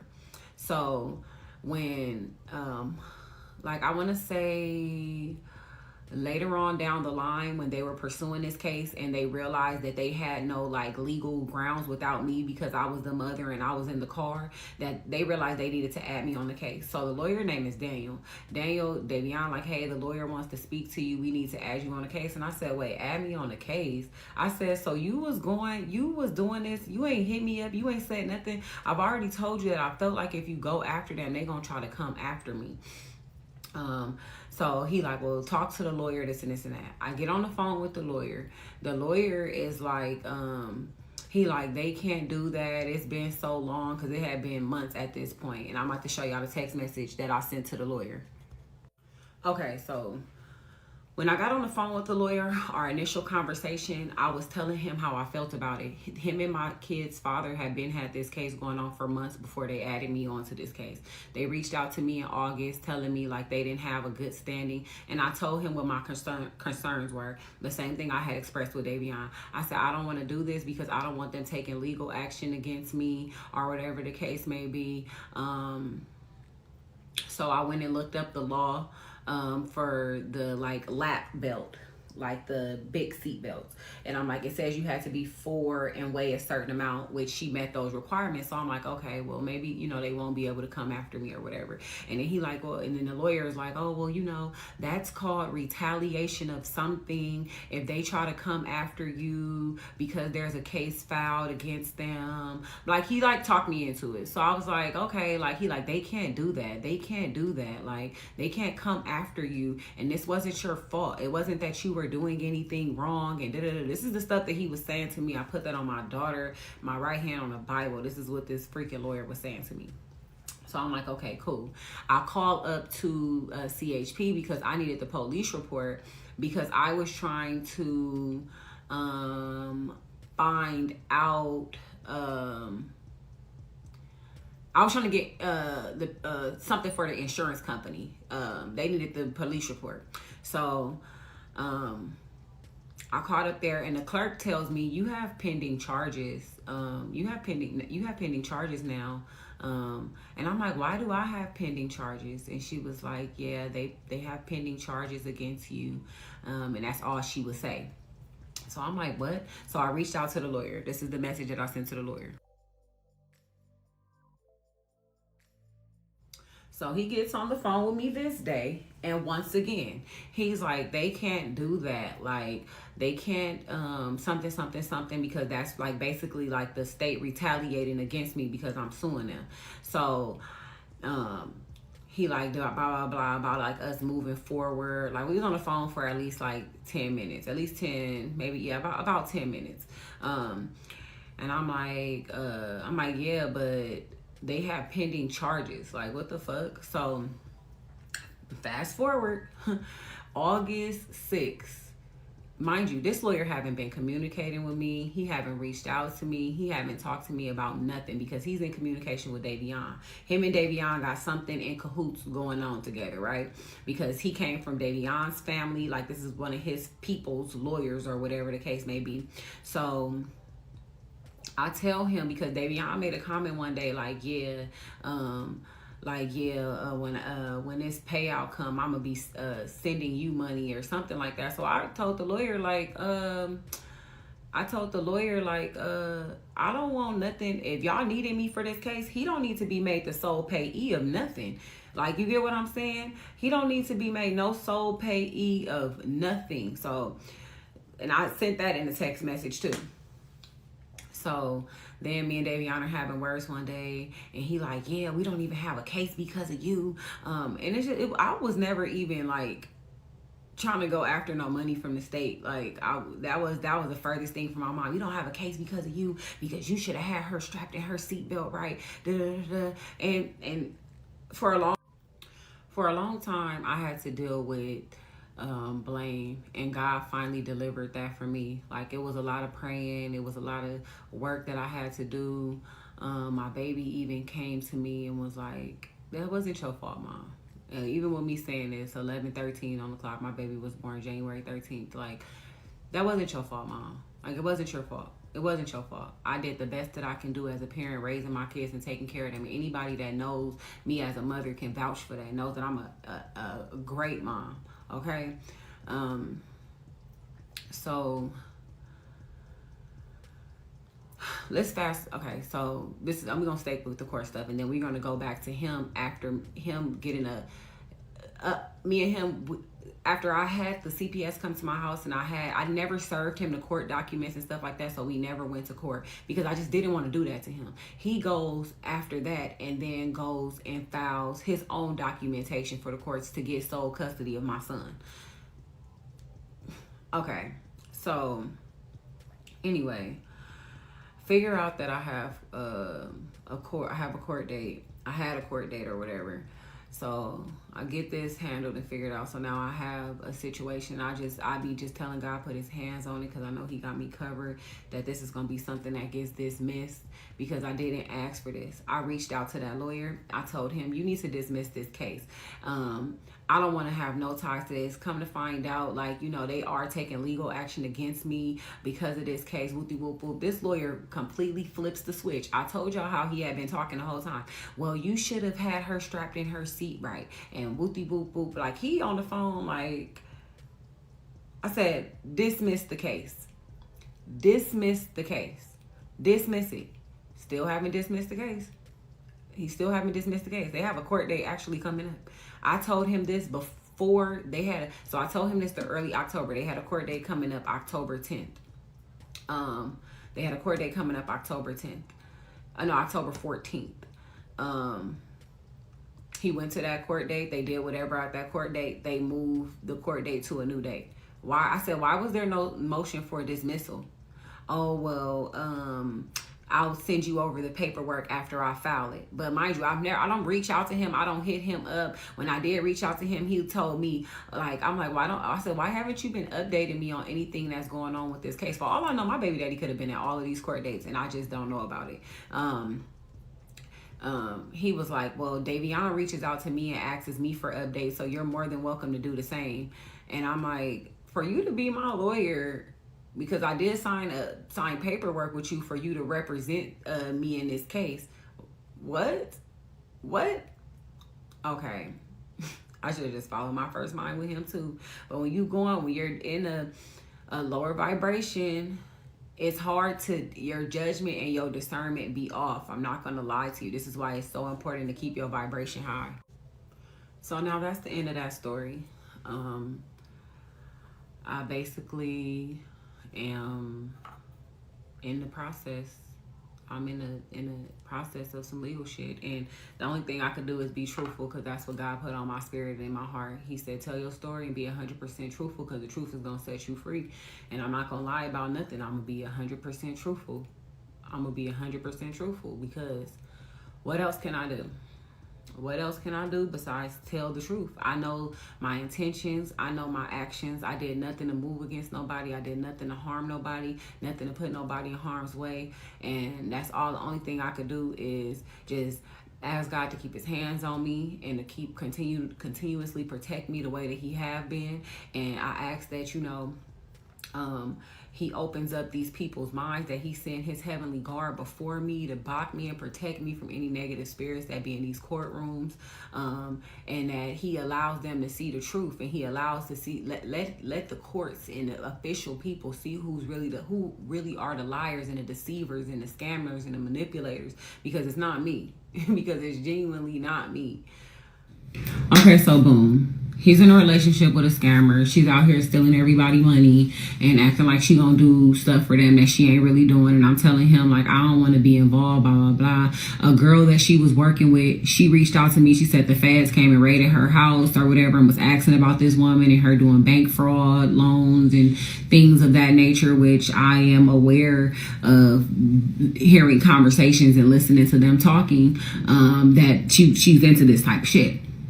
So I basically tell him, like, blah, blah, blah. I don't want my son around her. Like, if niggas, like, she out here robbing niggas from hoods and all type of stuff, like doing weird shit. Like, I don't want my son around that. Like, I don't want nobody to be trying to retaliate on her. And my son just so happened to be in the vicinity. Vicinity? Yeah. So I'm like, I feel, of course, any mother, any parent will feel some type of way. So he like, oh, you basically telling me you trying to run my life and control me. It's never about my son. It always goes back to it being being about him. Like, this is how narcissistic people are. It just always goes back to being about him instead of the important matter at hand, our son. So I'm like, look, bro, I was already waiting to move anyway, but I told him, he didn't know I moved. So when he found out I moved or whatever,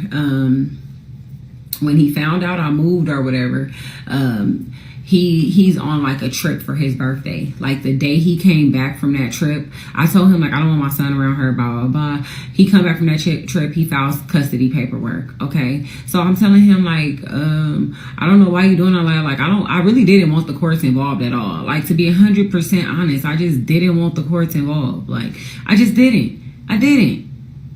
Why? Why do you want to put them in our business? You know what I'm saying? So then it goes from the courts being involved, him trying to file for full custody. He knew during these court dates or whatever they had going on with the case that he filed against the state, that they could be taking legal action against me. Never told me nothing, never updated me, because he don't care. He like, yeah, bitch, go to jail so I can get this money on. You know what I'm saying? That's all he cares about, is to keep up his image, to keep up a look. Like, he's been home from jail for about 6 years now. He hasn't kept a job longer than 6 months. Like, he'll work for like a few weeks and then back off the job. And he does like little odd construction jobs here and there, but he don't try to keep no real income coming in. His whole thing is banking off of a female, getting money from a female. Okay, so, but God got his children protected. Like, God, like, baby, I'll let you do. She already learned the lessons that she needed to learn. God put it on my spirit, like, you were supposed to help him heal certain things about himself, and he decided to come in and abuse you. But I use this as a lesson for you, because I would not be the woman I am today without going through the traumatic situations and the things that I went through with this man. I was not mentally, emotionally, spiritually mature at all. I would not be where I am with 11:30 on the clock, 1:13. My baby just be coming. I'm telling you. So it's just like, I wouldn't be where I am. Like, I just wouldn't have grown and matured. So I don't fault him for that. Was I upset?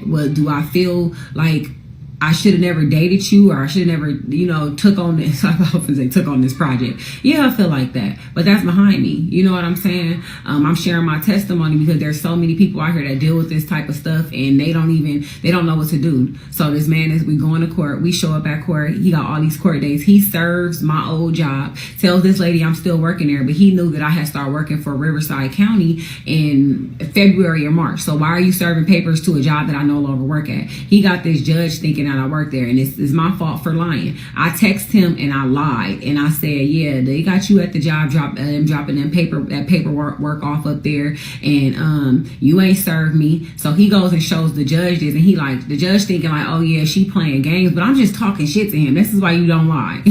So I'm just talking shit to him or whatever. So I had to eat that. You know what I'm saying? So when we get to court, she like, why aren't you here? I'm like, well, I'm just now finding out that I had a court date today. She like, that's not true. I have subpoenaed you several times, and I've done this several times. You were supposed to be here and in person. And so she like, she like low key giving it to me or whatever. So,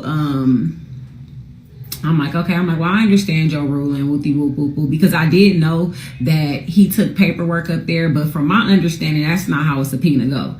From my understanding, they got to give it to you in your hand, or give it to the person at your house, at your door. How are you serving a job that I no longer worked at? And Davion was very much aware that I no longer worked there. Okay. And then it didn't even make sense, because in court, he tells the lady like, oh yeah, I was messing with her at the beginning of the year, but you didn't know I wasn't working at that place no more. Like, make it fucking make sense. So anyway,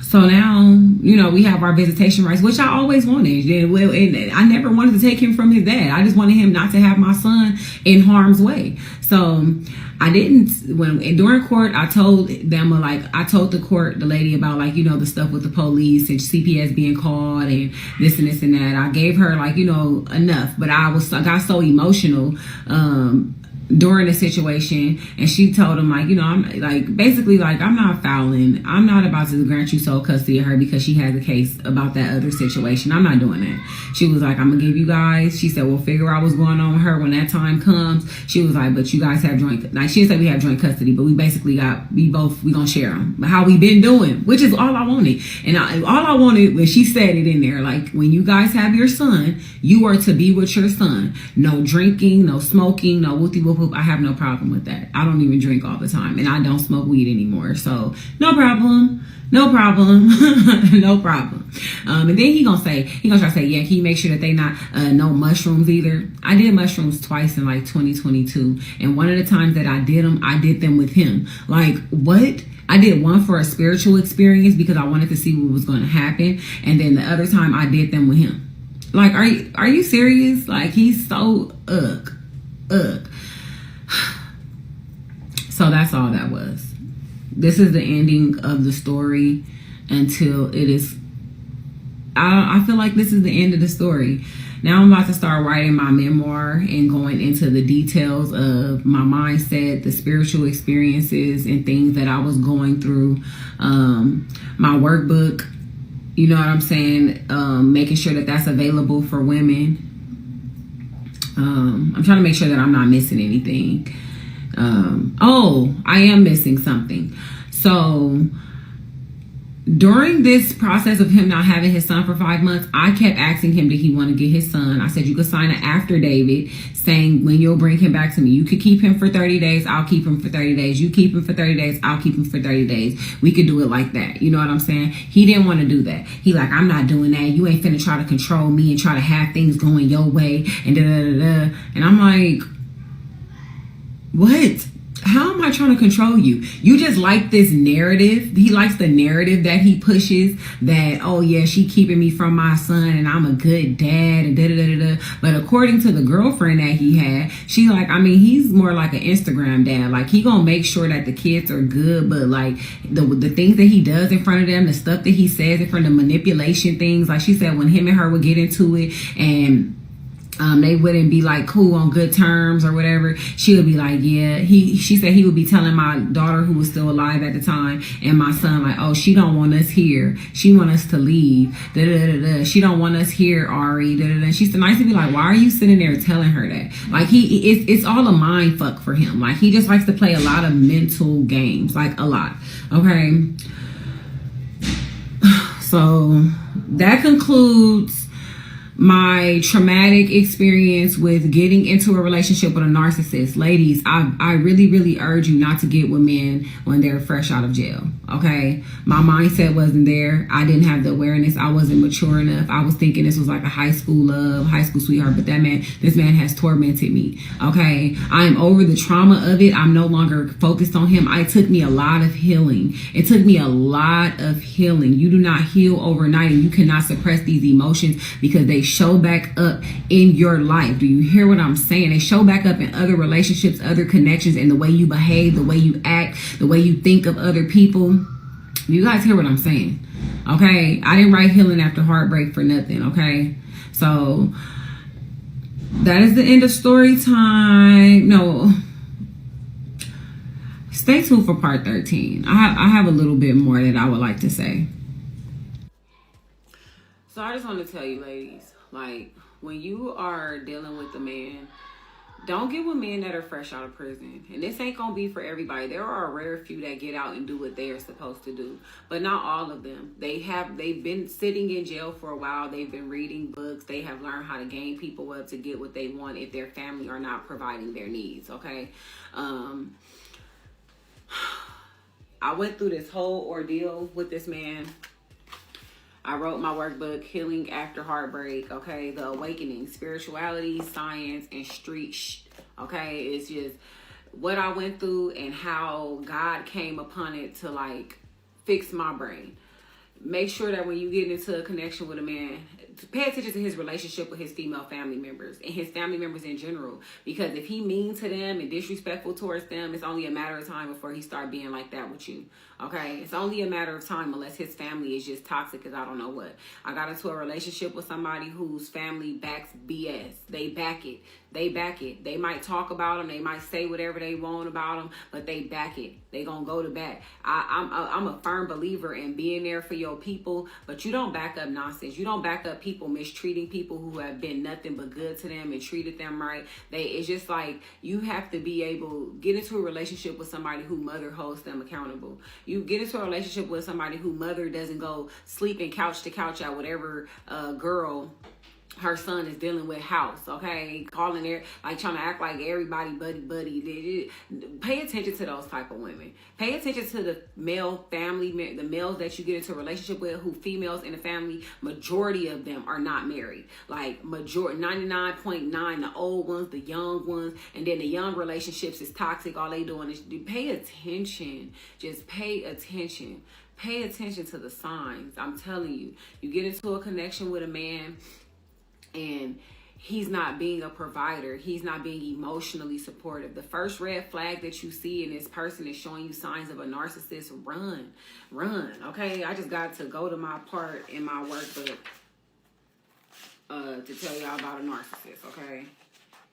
Manipulators, okay? Let me stop at manipulators. Manipulators actively lie to you, making excuses or strategically sharing facts about them and withholding important details. Anything they need to get you to act or feel how they want you to, okay? Where is the... Hold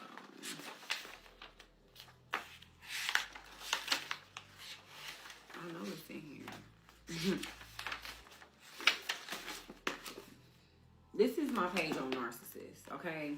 Narcissism is a personality disorder. That is something that they have to literally go get worked on and intentionally want to change their behaviors, because it is a personality disorder involves a pattern of self-centered, arrogant thinking and behavior, a lack of empathy and consideration for other people, and excessive need for admiration from many people, which is why they cheat so much. They're pathological liars and they love to ruin special occasions, okay? They like to ruin birthdays. They like to ruin family outings. They like to find some type of way to make it something, okay? Make it some type of problem. They are incredibly charming bastards, okay? They seem friendly, kind, and affectionate, which is why narcissists get away with making people think that they're just such these good people, because they come off, when I say this man comes off, he's so intellectual, he's so charming, the way that he speaks is intellectual, but the mindset is not there, okay? He just knows a lot of things from him being in jail, so he knows how to play on women, okay, on women. When I got to court and seen that our judge was a woman, I said, oh my God, that nigga cracked one joke and she fell out laughing. I said, I was in my head like, but she was fair. So I commend her for that, because I prayed and I asked God, let this be one of your people. Let this be one of your people. Let this be one of your people. And he let it be one of his people. He let it be one of his people because she was very fair. And God's people are fair. Okay, so I feel like I want to get emotional behind that, because God is like, yeah, I came through for you, Bookie. But once you figure them out, once you figure out a narcissist, they don't want nothing to do with you. Like, they'll still try to torture you in ways that they can't, but they don't want nothing to do with you because they realize they can't really run their schemes, okay?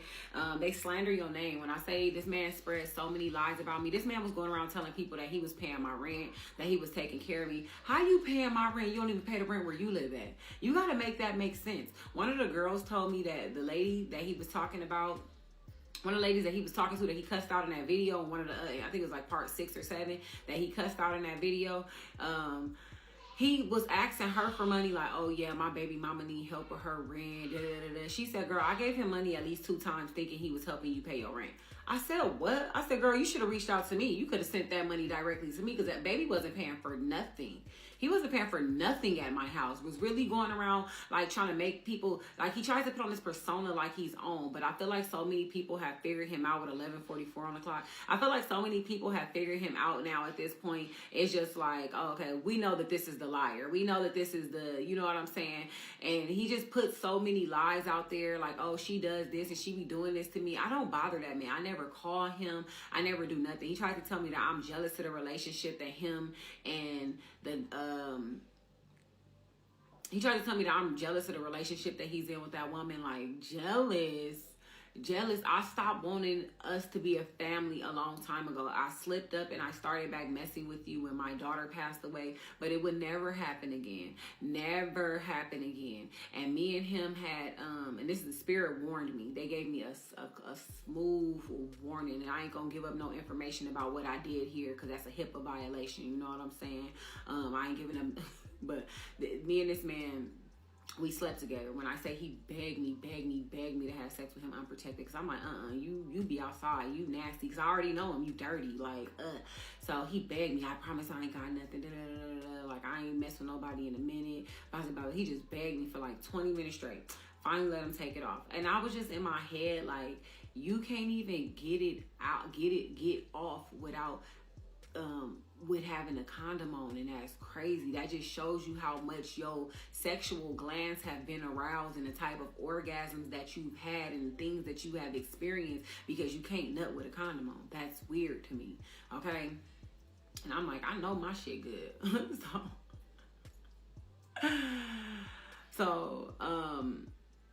Anyway, me and him that night, I know it's like TMI, but I don't give a fuck. I done told y'all all my goddamn relationship business, so y'all gonna hear this. I had sex with that man. The next morning I woke up, I had a bump on my vagina. I called him. I'm like, I promise you I'm pressing charges on you if I got something. I was crying and everything. I'm like, oh my God, I'm so sorry. I'm so sorry. I'm sorry. I know I shouldn't have been doing it. I let the lust take over. I let it take over. Oh my God. So I went to the doctor. I got tested. Nothing, zero, not a herpes, not a nothing, not a HIV, not a nothing. Pray, glory be to God. I said, God, I ain't gonna play with you no more. God, I ain't gonna play with you no more. God, I ain't gonna play with you no more. God, I ain't gonna play with you no more. I'm sorry. I'm sorry, Lord. I'm sorry. I'm sorry. I ain't mean to play with you like that. Baby had to drop down. And if y'all know me, y'all know I say, you supposed to stand up and pray with your arms open for God, okay? I dropped down and was like, I was sliding down the wall when that bump came doing the ugly crowd. This nigga got me. This nigga got me. But he didn't get me, praise God. Glory be to God. Ladies, be careful because it's so not worth it. It is so not worth it. In the midst of all of this, I feel like, me and him sent so much negative energy at each other, towards each other. He wished that I would die so much. We both wished that we didn't have kids with each other so much. I feel like that played a major part because the way my accident happened, the way that I experienced the things that I was experiencing, it was just so spiritual. Like literally right before the accident happened, my daughter was laying there and she was asleep. She leaned up and looked in front of her. She's like, is it a car accident up there? As soon as she said that and sat back, this lady was like, this is my car. She was like, boom. Mind you, we're on a freeway with two lanes that are going in the same direction. She came out of the dirt. If you know anything about the freeway coming from Vegas, she came out of the dirt flying at me. So I